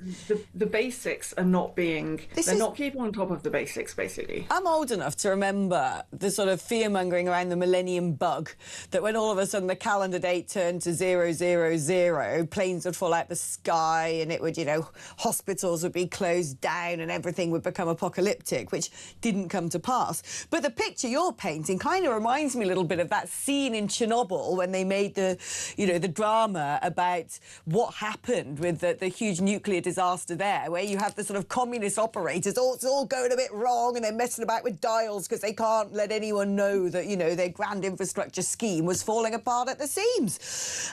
Finally, before I let you go, Catherine, it's probably quite hard to put a percentage prediction on this, but given that the image being painted as what could happen if our grid collapsed is so dire, I want to know the probability of that happening. Yeah, that's a really tough one because we have so many different overlapping risks. I mean, the one I didn't mention is the one I think that people will mostly think about is the simple one of running out of electricity, and that's a growing risk in the winter as well. And that's the only one where I've actually made any effort to quantify it. And looking at things like the retirement risk for the gas generators, the risks that we don't have access to imports when we really need them in the winter. I thought that risk between now and 2030 was maybe up to 5%. But the difficulty is that the engineers in the control room don't do simulation testing for this. And so the very first time that they see this thing potentially happening, what they would need to do, if you're running out of electricity, what you basically then need to do is cut off some section of the country that will then reduce the demand enough that you can actually keep the grid balanced. So you'll sacrifice part of the country to save the whole country. But I'm not confident that the engineers would do it, because it would be such a controversial thing. And we also did hear recently, and NESO confirmed, the system operator confirmed this, that their comms teams are involved in operational decision making. And so then the question is, well, is anybody going to dare to cut off, a chunk of the country? And if they don't do it, and if they say, well, we'll wait for permission, then by the time that happens, the grid could potentially have just gone away. So, and that would raise the risk to about 20 to 30% in the first instance. And that's just on this issue of running out of electricity. Then you've got the risk of the software just stopped working because it's so old. You've got the risk of, we saw cyber attack recently. That was on a small asset. But the smaller assets on the low voltage networks are a lot more vulnerable. And although any one of those going down doesn't really make any difference, what if they attack loads of them at once? We've seen attacks on undersea gas and electricity and communications infrastructure. In a 15-month period, NATO identified around a dozen attacks on subsea power and communication cables in the Baltic Sea, for example. So we rely quite heavily on imports through undersea cables for electricity. So if somebody attacked those, we could be in trouble. All of these risks are growing, and it just doesn't appear that they're being treated with the right amount of seriousness. All we hear from the government is, oh, the grid's robust. Well, guess what? We heard a lot about that when they were talking about the Post Office Horizon system, and it turned out that wasn't actually robust. I would rather they stopped with the platitudes and started demonstrating that they're taking these things seriously.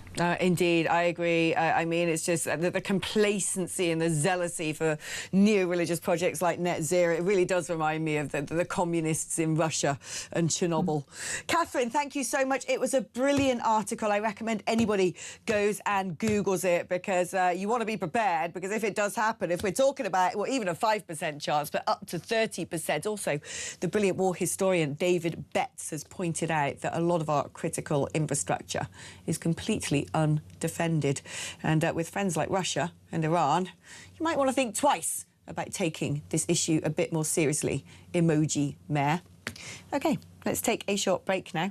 And no wonder 1 in 7 of us are on antidepressants, apparently. Bit of a miserable world we live in. But is that a good idea? Do they work? What is really going on here? Are we overdiagnosing?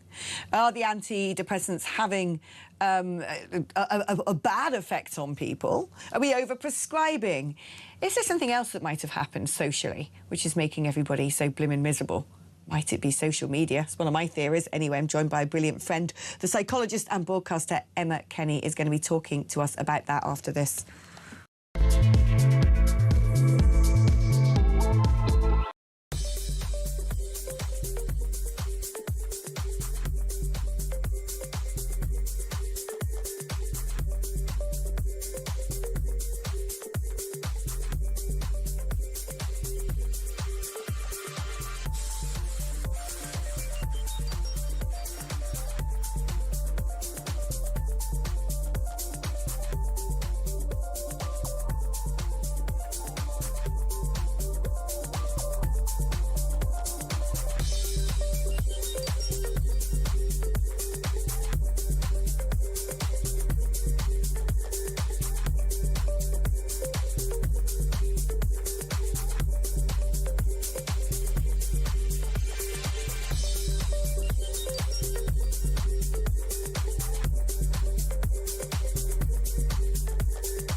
Go to Calais train station? Yes, train station. Okay.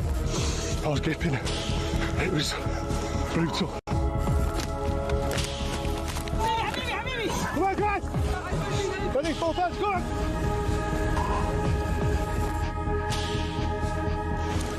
And they're on the way over to UK.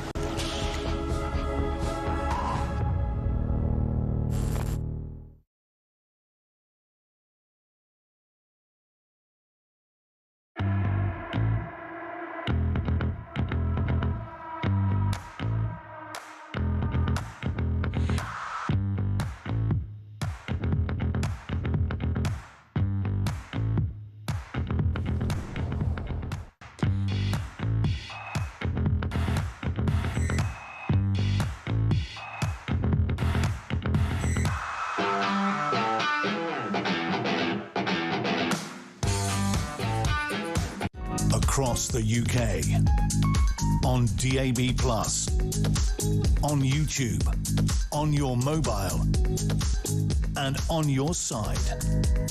This is Talk. Hello, welcome back. Now, the other day on my Substack, I sort of dipped my toes into the ponds of psychology. Not a subject I am a specialist in at all. But it occurred to me that there's sort of mental health on a sort of type 1, type 2 diabetes level.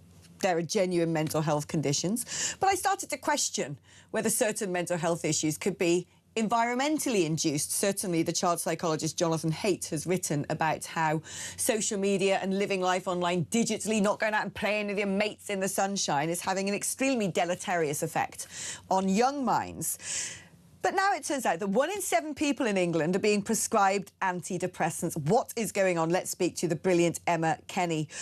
Emma, I don't know, I was reading more articles over the course of the last few days about people talking about this huge uptick in diagnoses of ADHD, of autism. And I'm wondering, is it the case that we know what it is and it's being more diagnosed? Is it the case that it's become fashionable and you can't refuse that diagnosis? Is it the case that something really grim is going on societally because of the digital revolution? What's your take on all of this?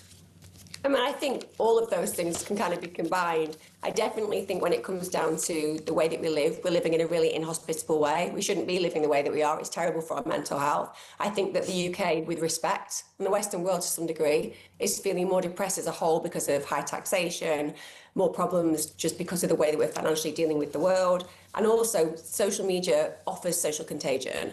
So you find groups of people that you relate to, and sometimes they can be really positive, sometimes they can be really negative. I mean, I call it tiktochondria, where people just align themselves with some kind of classification. Do I believe that we are actually in an epidemic of depression?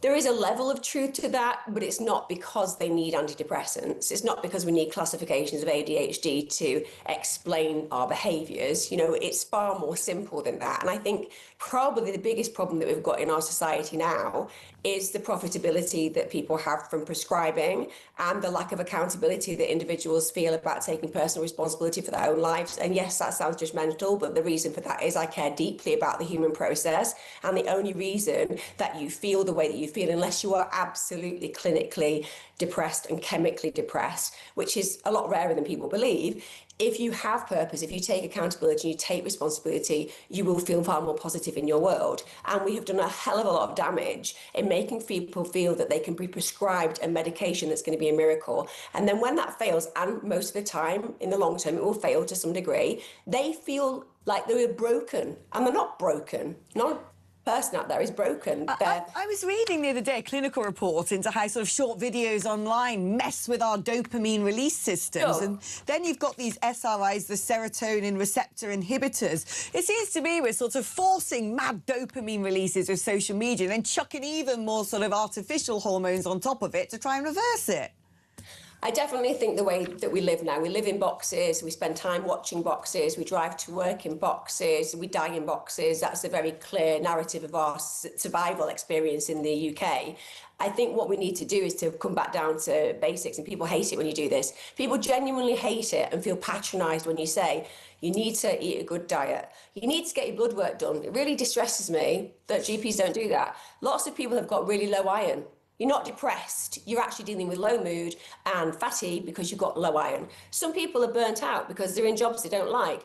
And of course, they go to the doctors, get prescribed antidepressants, maybe leave the job and go on to benefits, and they will feel better because the reality is they were living a life that felt inhospitable for them. Nature, community, faith, with respect as well. All these things interplay on our mental health and make us feel more animated in our experience, more connected in our day-to-day life, and just more positive in general. But when you say that these days, people find that firstly patronising, condescending, and also they feel that you're saying it because it then eliminates, shall we say, the way that other people are responsible for your situation, and instead it puts accountability back onto that person.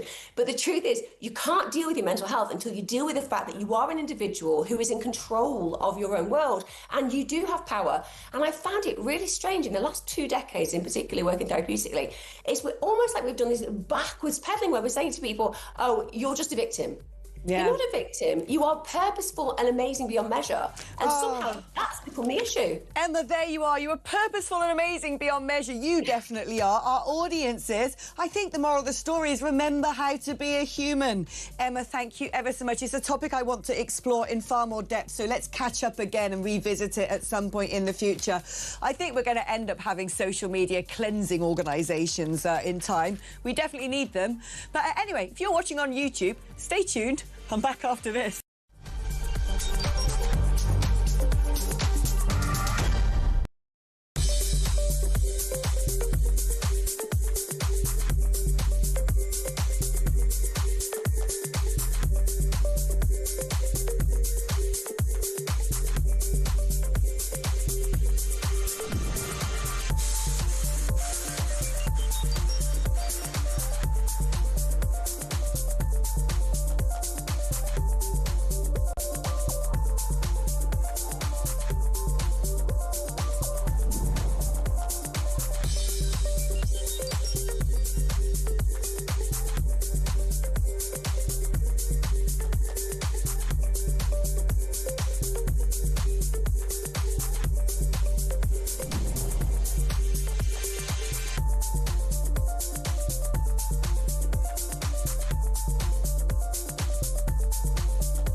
Across the UK, on DAB+, on YouTube, on your mobile, and on your side.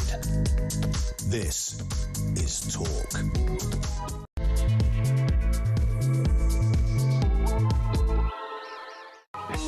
There we go. There's the soothing music again after a dystopian 2 hours.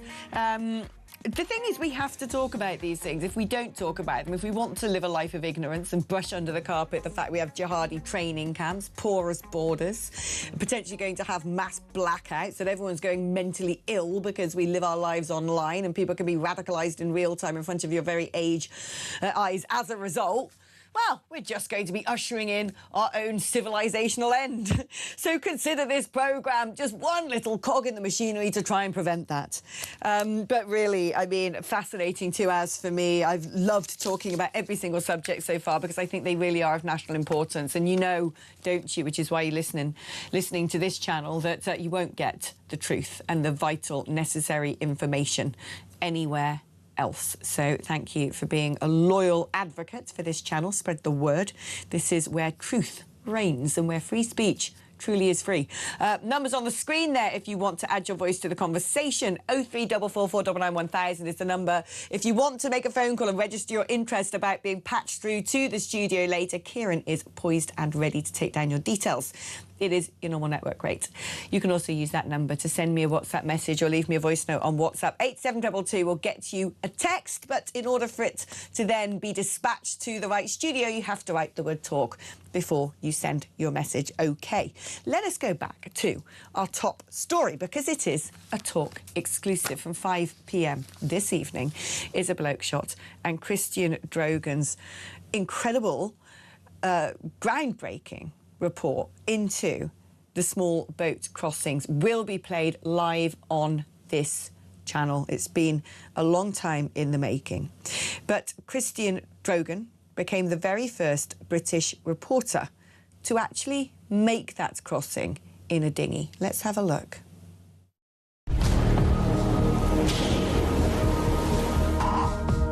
Go to Calais train station? Yes, train station. OK. I was gaping. It was brutal. Come on, guys! Ready, full touch, go on!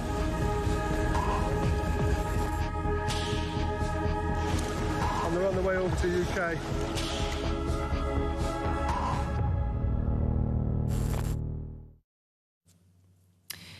Absolutely astonishing journalism. Very, very proud of my colleagues for making that.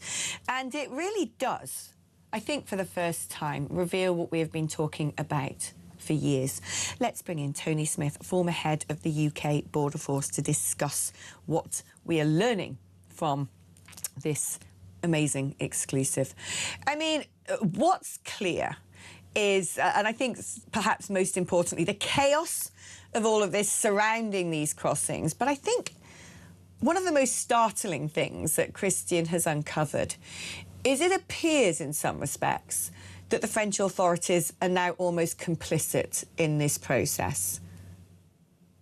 Yeah, well, congratulations to Christian and Isabel, and I'm really looking forward to seeing this at 5 o'clock. I'm a big fan of undercover reporting. I think it shows us things that you won't get to see through mainstream media, Alex.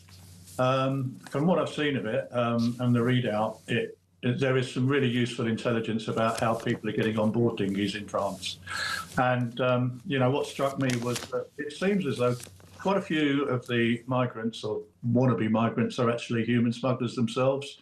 So they will, you know, get into the dinghy, pose as smugglers, get out to a certain, you know, space away from the beach, and then call up the French to say, oh, I've decided not to cross after all. I'm going to go back to France. That's because they're smugglers and they want to go back and bring some more across. I think that's really interesting evidence. I mean, I don't know how you, me, or anybody else would bring that to the attention of the French authorities and whether the French police would do anything about that. But to me, this is a complicated pattern of organised criminal smuggling gangs actually, you know, posing as migrants, if you like, but not crossing, going back again and getting more. I think it's just one piece of the intelligence, really, that this piece reveals that would be really interesting to me or to anybody in law enforcement. The difficulty is, you know, with any evidence that comes from reports, it's hugely difficult to get that translated into operational reality, let alone evidence that's going to go to a court in a foreign land. But I'm really impressed by the work that's been done by the undercover reporter to bring this into the public domain, and I think it does give us some really useful insights, Alex. Yeah, well, let's actually have a look now at Christian discussing some of the French tactics and this suggestion that actually the people smugglers are being transported back to the shores to continue their wicked trade. The police boat took control of our boat, so it put its bow on our bow and it turned us round in a circle. While they were talking to us, they said, don't go ahead, it's dangerous out there, it's very wavy. The sea is very rough. Okay. Here it's quiet. When you go wider, it's really dangerous. The sea is very rough. Okay, the best way today is to go back. So the police said that to us, you know, if anybody else wants to get off, get on our boat, we'll take you back. 4 smugglers, get on the gendarme boat, check for weapons, all okay, sit on the back, we'll take you back.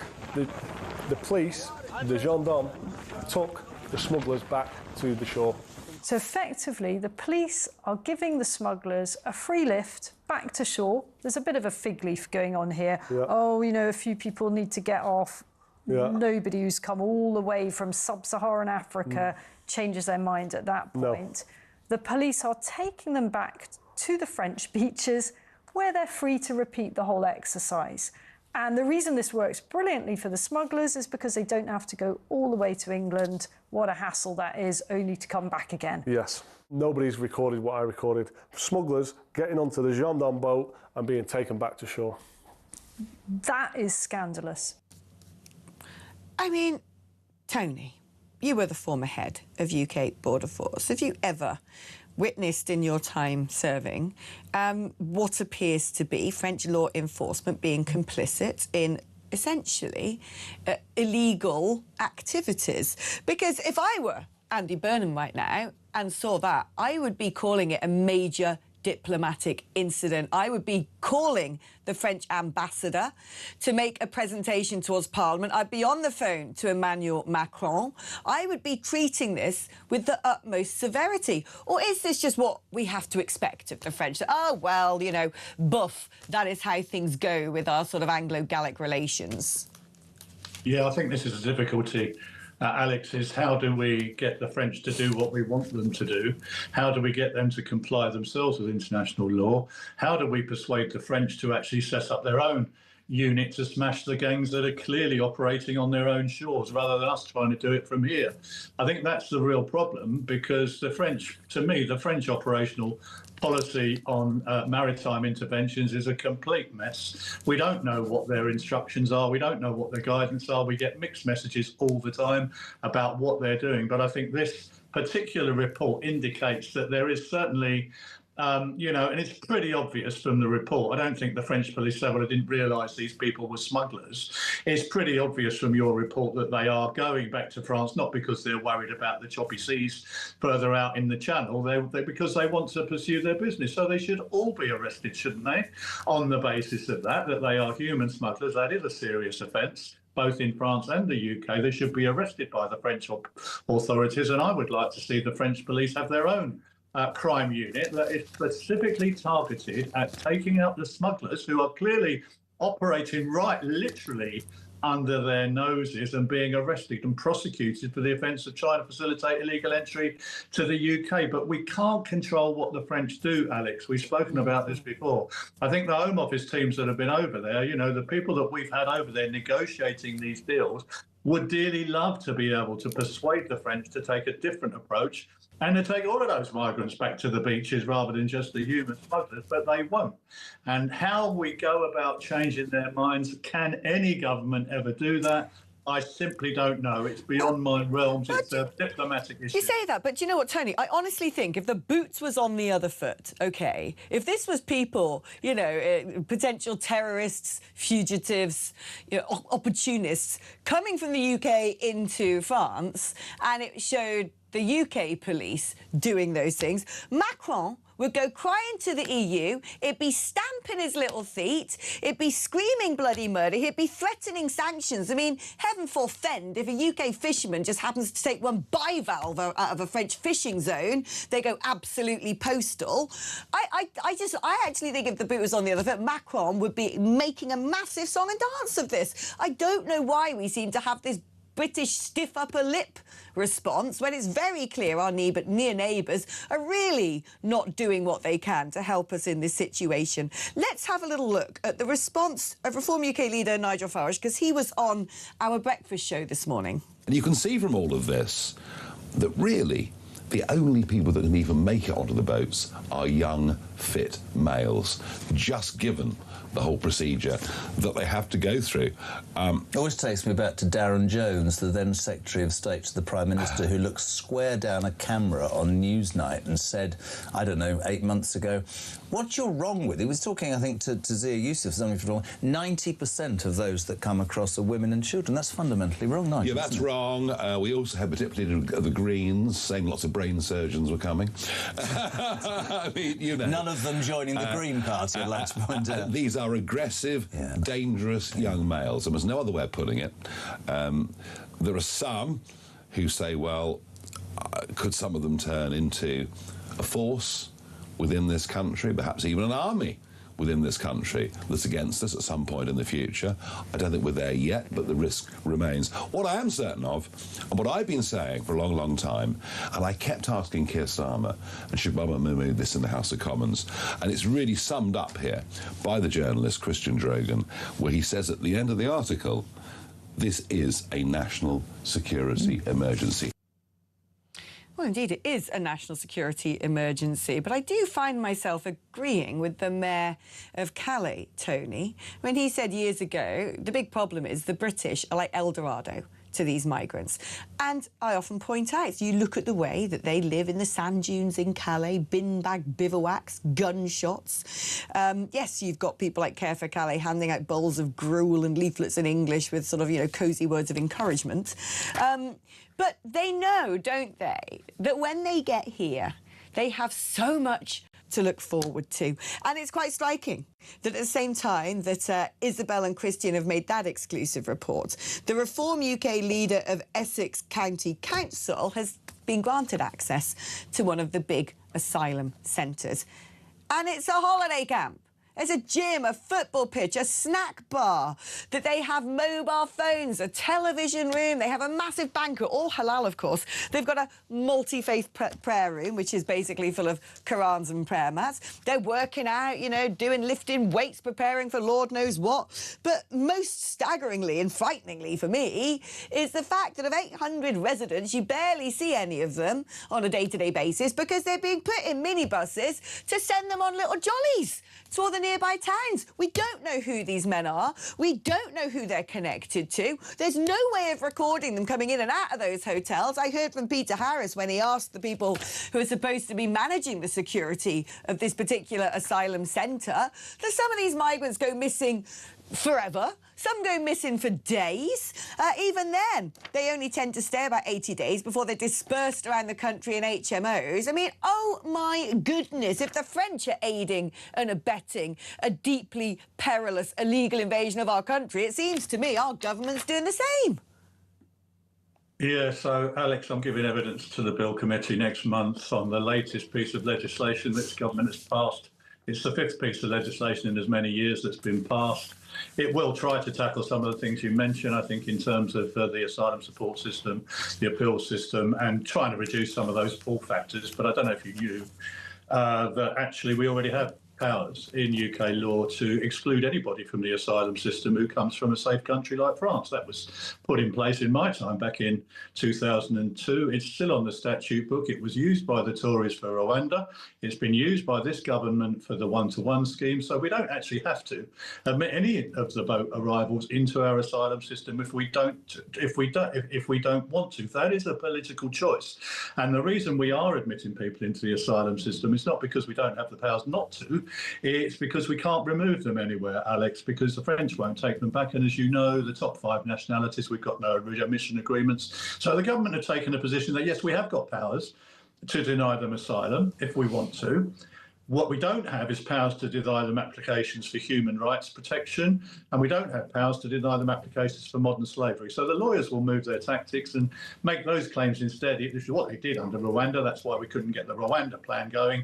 So ergo, it's a question of us changing our legislation fundamentally, Alex, not to extend that provision in the 2002 Act to human rights claims as well as modern slavery claims, and say, quite frankly, to anyone crossing from France, you could have lodged all these claims legitimately in France. You had an opportunity, you failed to do so. Therefore, you are not admissible into any claim for protection in this country. That's the first thing. The second thing we need to do then is get removals going again. We've got to start sending people back because many of these people are not going back. I think the last figure out is about 6% of the boat arrivals. Now, the government will say we're removing more people than ever before, but a lot of those people are going voluntarily. They're overstayers, they're admin matches, they're not boat arrivals. So we need to detain boat arrivals and we need to be able to deport them. And that means playing hardball with many of the source countries that are simply refusing to take people back, changing our legislation so they can't claim protection in this country and bringing it back something like Rwanda or some other opportunity where we find a safe country. And Rwanda was safe, by the way. I went there. It is safe. They wanted people to go and help rebuild Rwanda, and they were quite happy to take people. So that as well. So it's a whole raft of measures that are needed, Alex, very fundamental measures, even going to the heart of the British Constitution itself about the House of Lords and the Supreme Court and how they can stymie an elected government's policy. Those are the things that I've been going on about for a while.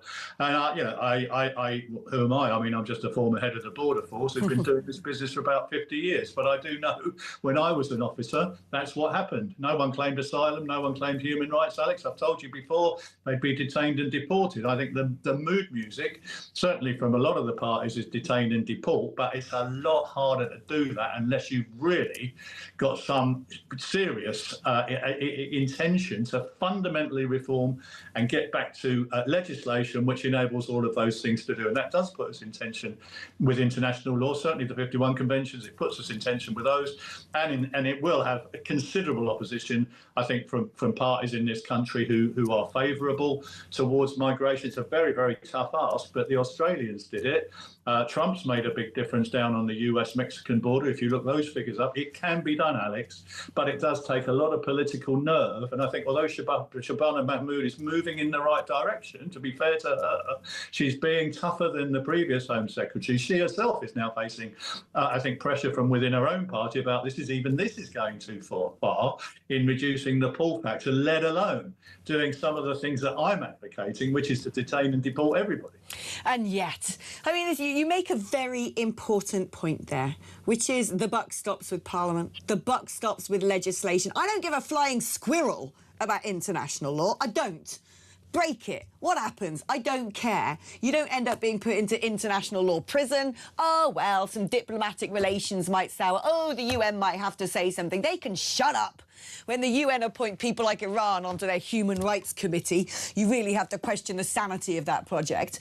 And if Shabana Mahmood stood behind a podium tomorrow and made the points you have just made and said, this is why this needs to be done, pointed out that, you know, upstream of people arriving in Calais, there's organ harvesting, sex trafficking, child trafficking and all the rest of it, and said, this is why I'm making those measures, suddenly the Labour Party would see their polling go through the roof and all those backbenchers currently agitating for moral virtue might suddenly have a change of heart. It is just ridiculous. There's a lack of political will. As far as I'm concerned, this government's complicit, and it is treachery. I've got to read this out. A Home Office spokesperson said this individual's actions, one assumes they mean Christian Drogan, were reckless. They made it more difficult for law enforcement officers to stop small boat crossings and save lives in dangerous conditions. Our partnership with France is stronger than ever, with a new deal signed by the Home Secretary delivering a 40% uplift in boots on the ground. Together, we're piling the pressure on the criminal gangs and preventing illegal and dangerous crossings. Over 1,100 boats or engines have been seized since the election. 48,000 crossing attempts have been prevented, and the number of small boats crossings are down. Tony, thank you ever so much for your candour. Update us when you're giving evidence on this subject with how that goes. I would be very keen to find out what the political response is within the confines of Parliament, because Tony's right. The buck stops with Parliament. This is about legislation. Guess what? If you don't want to follow international law, pass legislation to leave it. And I know we got a Supreme Court, and I know we got agitateurs in the House of Lords and NGOs and immigration lawyers. But if they were to stand up and say with honesty and sincerity that this is what we're going to do, anyone who votes against it is imperiling our country because of the security risk, if she stood behind a lectern and made that plain, I think the vast majority of the British public would back her, and then a vast amount of the politicos who are suddenly dining out on this faux moral virtue, like I said, would start to feel a little bit ashamed, because, make no mistake, most of those useless, vacuous, venal occupiers of the green benches are weather vanes. All they care about is getting a good headline and keeping their seat. Do what's right, Mahmood. Get behind that lectern and say your approach is going to be radical. OK? Right. We're going to take a short break now, but at the end of the last hour, I was talking about the blight of social media. We were discussing with Christian Drogan how TikTok is the main platform used for the people traffickers to push their wares, to organise the boat crossings. We're talking about mental health and how damaging it is. Short-form videos messing with dopamine release systems in our heads. And yet, I don't know, we just seem to do nothing about it. We just seem to allow this rot to take place in society. We just seem to think that the World Wide Web and all the apps connected to it, the wild, wild west, can carry on as a dystopian criminal nightmare landscape, and we can't do anything about it. Well, at least Andy Burnham is sort of saying, well, do you know what? If youths are taking photos of themselves and videos, joyriding and carrying weapons, could TikTok please take those videos down? Oh, yeah, that's going to do it. What is going on? We've also now seen, by the way, a machete attack in Truro, in Cornwall. Not just the mean streets of inner London, no, out in the blimmin' West Country. We really are in a very dreadful position. We're going to be catching up with the former commander of specialist operations at New Scotland Yard, Roy Ram, just after this.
Go to Calais train station? Yes, train station. Okay. I was gaping. It was brutal. Come on, guys! Ready, full touch, go on!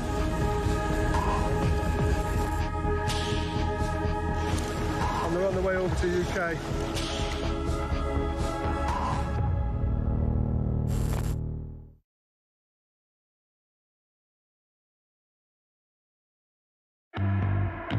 Across the UK, on DAB+, on YouTube, on your mobile, and on your side.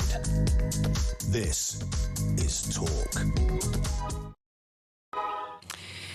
It's quite clear to me that a huge amount of criminal activity now is directly traceable to things that take place on social media and online. Whether you're looking at recruitment to terrorist organisations, whether you're looking at selling drugs, whether they be cannabis gummies or fentanyl, whether you're looking at people sending up a black market for illegal weapons, machetes, zombie knives, whether you're looking at foreign states using psyops via their platforms, or whether you're simply looking at joyriding gangs taking videos of themselves to brag about online on TikTok, encouraging others to do the same.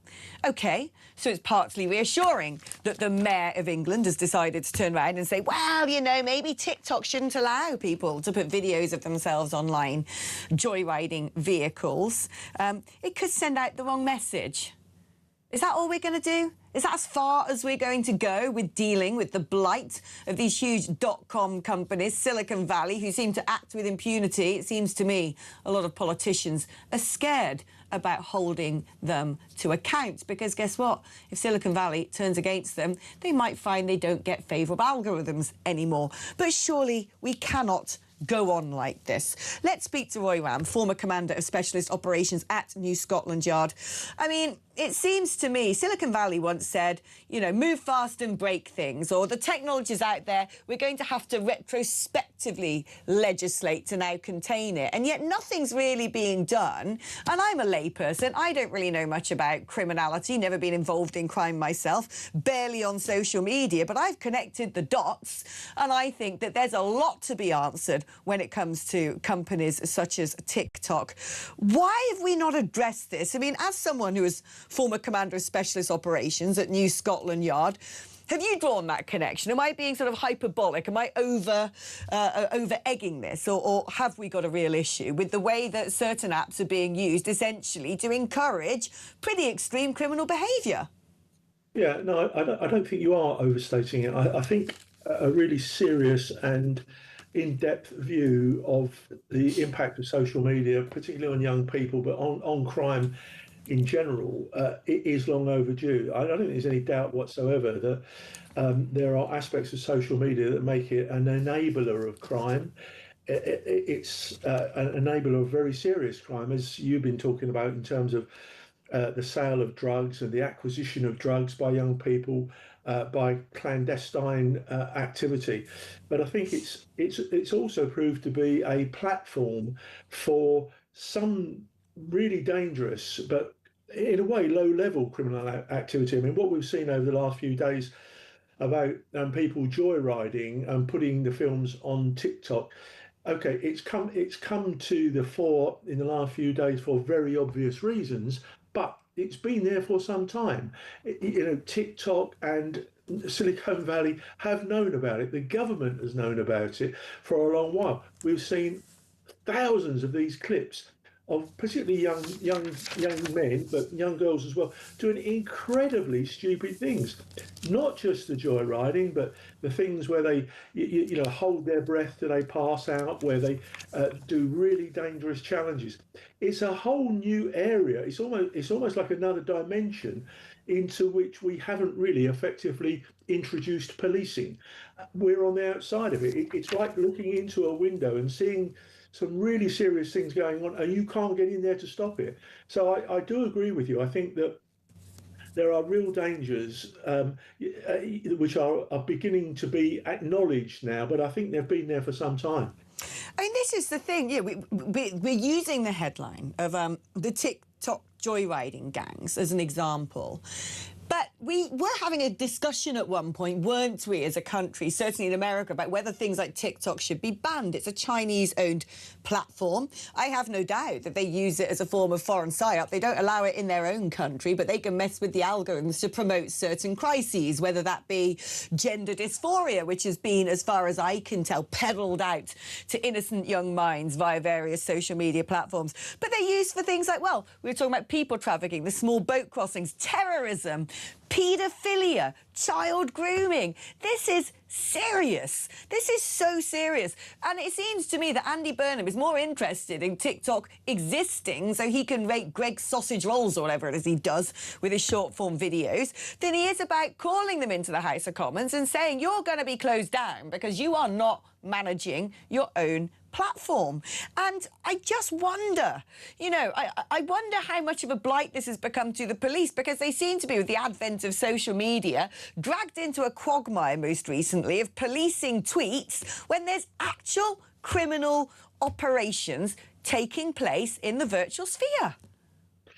Yeah, you know, I do think that this is a whole new world. It's been around for a few years. I was going to say, now, it's not even that new. That's what is so sickening about this. Yeah, but it's universal accessibility. It's just too easy for everybody to get on, be on many of the sites completely anonymous, and to use it as a vehicle, as a tool for criminality.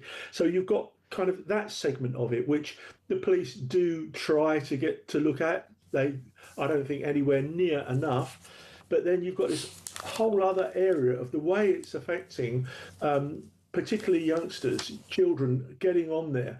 And I think that the government really needs to step back from this and look at social media in the very broadest sense and say, what does it contribute to our society? How do we police it effectively? And if that means dragging the leaders of TikTok and Instagram and whatever else there is out there into the House of Commons to a select committee to explain their actions, that at least needs to be a first step. But I don't think politicians and certainly many senior police officers have got their head around actually how bad this is. Right. I just think it should just be switched off. That's my conclusion. I think the whole lot should be switched off. It's a blight to society.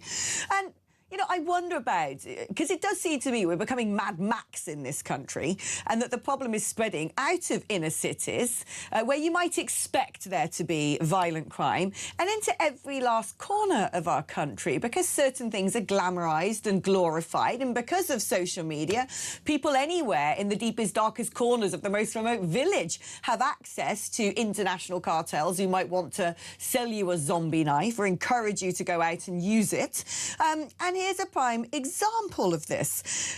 1:45 in the afternoon in Truro, for crying out loud, Truro, in Cornwall, you have a man carrying a massive blimmin' machete trying to hack up somebody else. Now, I'm sorry, when I was growing up, that didn't exist. That did not exist at all. This was just, you wouldn't find this anywhere. You wouldn't even really find this in London.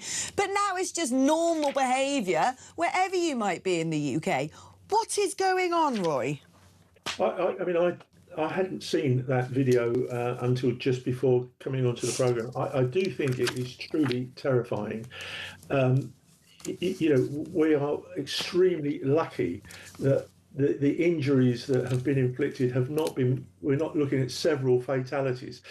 And there seems to be a willingness, a much greater propensity to go for this extreme violence. And again, you've only got to look at social media where people are actually producing a whole programme about violence where clip after clip is being joined together with a witty commentary over the top of it. And coming back to the point I made earlier on, it's universal accessibility, whether you're in Truro or Tottenham or anywhere else. It is available to people and it is not being monitored, and it is, I think, a really dangerous situation that we're in. I think you're right. Look, I've got to the stage now, I just ban TikTok. I would. Gone. It should be one strike and you're out, and they have failed on multiple fronts, in my opinion. Roy, thank you ever so much. Former Commander of Specialist Operations at New Scotland Yard. If you want to give me your thoughts on this, please do. 03444 99 1000. Look, I'd get rid of a lot of it, quite frankly. It hasn't worked as a social experiment. It's made us antisocial. It's making us depressed. It's spreading terrorism, paedophilia, human trafficking, the sale of illicit drugs. It's rotting people's minds. It's making kids self-harm and think they're born in the wrong bodies. 1 in 7 people are on antidepressants. It's very clear social media has gone very wrong. It is badly affecting society. And do you know what? We're not even having that conversation, really, are we? When it's apparent how dangerous this stuff is. We're not even having that conversation, and we're about to usher in AI, an overlord which will then control the whole blimmin' lot. I'm not sure I want to live in that world. I'm going to lock myself in a Faraday cage like some sort of troglodyte's Luddite and, look forward to the blackouts. I'm going to live the rest of my life by candlelight in some rural little grotto that I won't tell anybody about. apart from my cat. She's welcome to join me. Right, your thoughts on this? 03444 999 1000 is the number to call. It's your normal network rate. 8722 is the number if you want to send a text message. Write the word talk before you send your text. You can also use the 03444 999 1000 number to send a WhatsApp or leave me a voice note on WhatsApp. Well, well, well. Do you know what else the spread of www dystopia has done? As well as all the social media and the myriad people who think they're citizen journalists, etc. Oh, it's driven a stake through the heart of traditional broadcasting, hasn't it?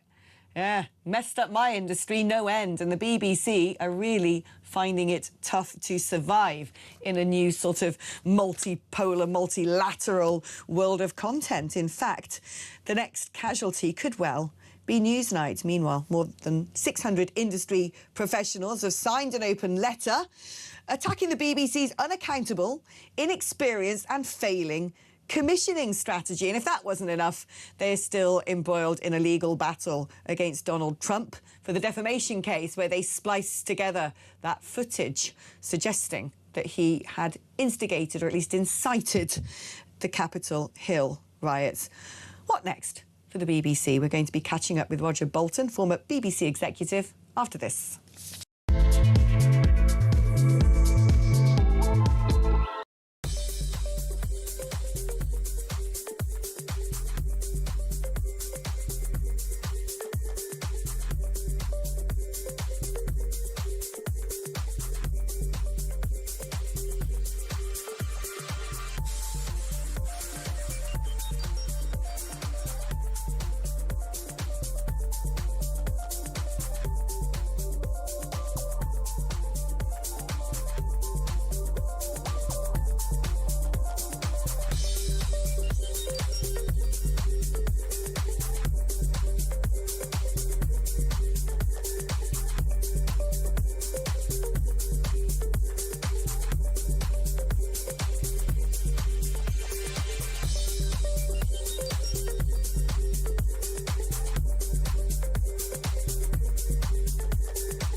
Across the UK, on DAB+, on YouTube, on your mobile, and on your side.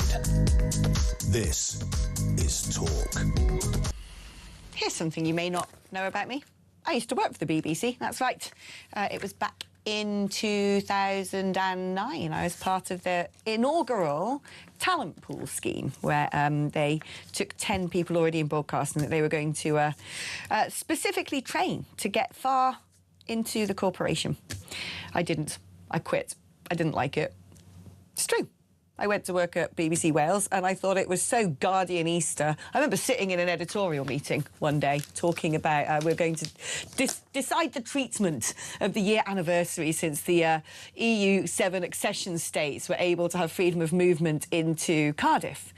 And I made the unholy suggestion that it'd be really interesting going to one of the schools on City Road and speaking to a teacher who now has 7 different languages in the classroom. They looked at me as if I was suggesting we go and, I don't know, torture children. So I wasn't for the BBC, that is for sure. Who is for the BBC anymore? Well, it is part of our national landscape and I actually wish it well. I actually want the BBC to do well because I think that most other countries in the world would love to have a BBC. You look at Qatar with Al Jazeera, you look at the Chinese with their attempt to create an international channel. It's all the rage. It's seen as a great tool of soft power. And yet the BBC seems to be stuck in constant crisis. Let's speak to Roger Bolton, former BBC executive. Now, look, Roger, we're both in this industry and we know that things have drastically changed since the days I was at journalism school. There's been the advent of social media, YouTube, camera phones, and also just, you know, the sort of... you're competing against for attention anywhere, whether it's against a computer game or social media. The game has very much changed since the BBC had sort of 2 national television channels and some national radio channels. But it doesn't seem to have figured out quite how it should operate in this brand new world. The next victim, according to industry gossip, could well be Newsnight. Do you think that's the sort of thing that the BBC should be cutting out, or should it look elsewhere to make savings?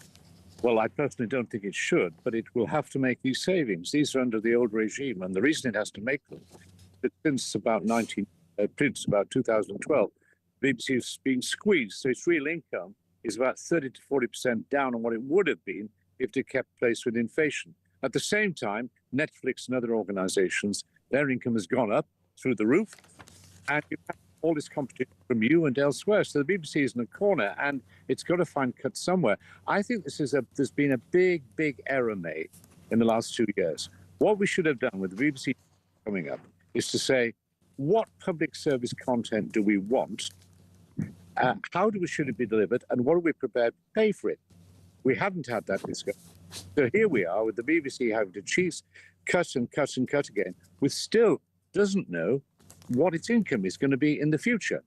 Now, if it thinks that in the next budget, the Chancellor is going to increase its income significantly, it's in cloud cuckoo land.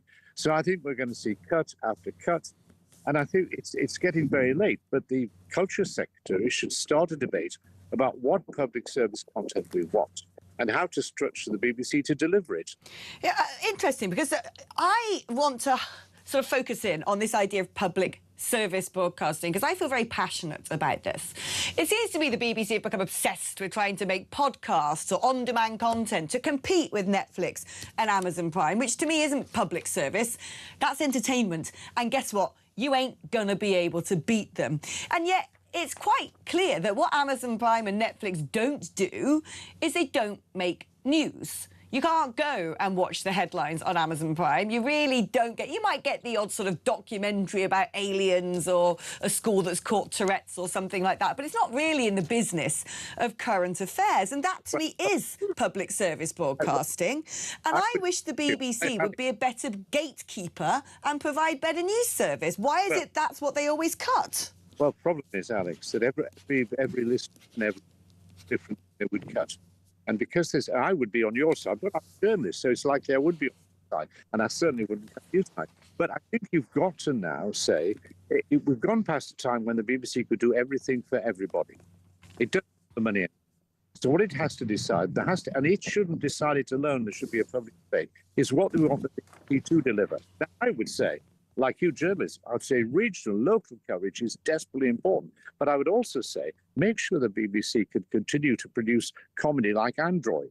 And if you've just seen it, it is fabulous. Or Small Profits, or The Detectorists, or a whole range of stuff that nobody else would make. So, you know, the problem is once you start to argue about what the BBC should do with the left, each of us have different priorities. And we shouldn't leave it up to the BBC to make up its mind. What it'll do is like it's doing now, and all organizations do, is to say everybody can take 5% pain or 10%. It hates to have to say what its priorities are. So what it's doing now with Newsnight and News elsewhere is saying, let's look at everything we should cut, not saying what should we cut and should we have a proper debate with the public about it. And we have a culture secretary who's been in job for a long time, survived, you know, he's a friend of Andy Burnham and so on, who has not initiated that debate, who has not asked, what is it that we want the BBC to do today? What is it that we don't want the BBC to do? Yeah, I mean, this is it. My vote is very much for... I didn't have a great time working in BBC News. I didn't. I'm just being honest about that, which is why I left. I much preferred working at ITV. I thought it was a far more rational, sensible company, particularly when it came to editorial decisions in the newsroom. My personal experience, I'm not saying every BBC newsroom is the same, but it's kind of backed up isn't it, by the fact that the BBC are now embroiled in this huge £7.4 billion defamation case because someone somewhere, to me, with an agenda in Panorama, decided to splice together two separate bits of footage to convey. They put in the filters and the sort of doom musical bed, foreboding sounds, in order to convey the sense that Donald Trump had instigated the Capitol Hill riots. And understandably, he's taken umbrage at this. I personally think, as someone who's been through journalism school and is therefore professionally accredited, that there is no excuse for taking two separate bits of footage and splicing them together without making it clear to the audience that that has been an editorial decision. And this is my problem. I never see the BBC actually throwing their hands up and going, you're absolutely right, we got this wrong, and heads rolling. Instead, they're using our money, licence fee payers' money, to try and fight this battle to the death. Now, Alex, hold on. You got a number of things wrong there. You got right the fact that no way should they have done it. The question is, why not didn't the BBC admit that he got it wrong earlier? But by the way, the Director of News has resigned. The Director General has resigned. You can't make the case that nobody's heads. But you can make the case that they were ridiculously slow in acknowledging what went wrong. When you get to Donald Trump, well, hold on a second. Donald Trump certainly encouraged what went on on Capitol Hill. And let's not pretend that Donald Trump was doing everything but spelling out the fact that he wanted people to go there and protest. And in the end, create a situation where the vice president was having to hide under a desk and that was taken out. Now, so the problem of the BBC with this court case is that I understand, I think they should have not given it. I think that what the Trumps lot are trying to do is to get it held so that whoever wins, each side pays their own costs. Now, there are plenty of people who pay Trump's costs, but the BBC's problem is this: how much public money can it spend on defending something where it knows originally it made a mistake? How much is it legitimate to stand up to a person like Trump, who doesn't really care about truth, does he? He may have something called Truth Social, but it's at variance with that. Look, our attitudes towards Donald Trump are quite different, actually. I just want to make that clear. I'm a big fan. Well, but I think the right to fight about how much money they're going to have to spend and take away from programs that we want to watch. No, indeed. I mean, look, it is another crisis. Like I said, I actually want a healthy, robust, dependable, trustworthy BBC. I really do. I think it could be a great asset to this country. So I will continue to wish for that, but it doesn't seem to be going in the direction of travel that I would hope it does. But thank you ever so much, Roger Bolton, for joining us there, former BBC executive. OK, we're taking our final advert break before I wrap up for the day. After that, we're going to be doing calls and messages. So if you want to have one final say on this show, 03444 99 1000 is the number to dial. See you in a moment.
Go to Calais train station? Yes, train station. Okay.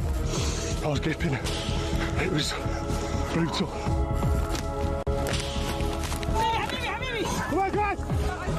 Ready, full fast, go on!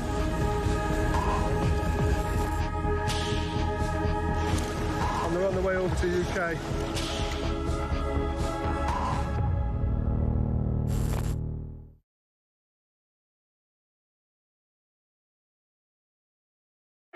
Across the UK, on DAB+, on YouTube, on your mobile, and on your side.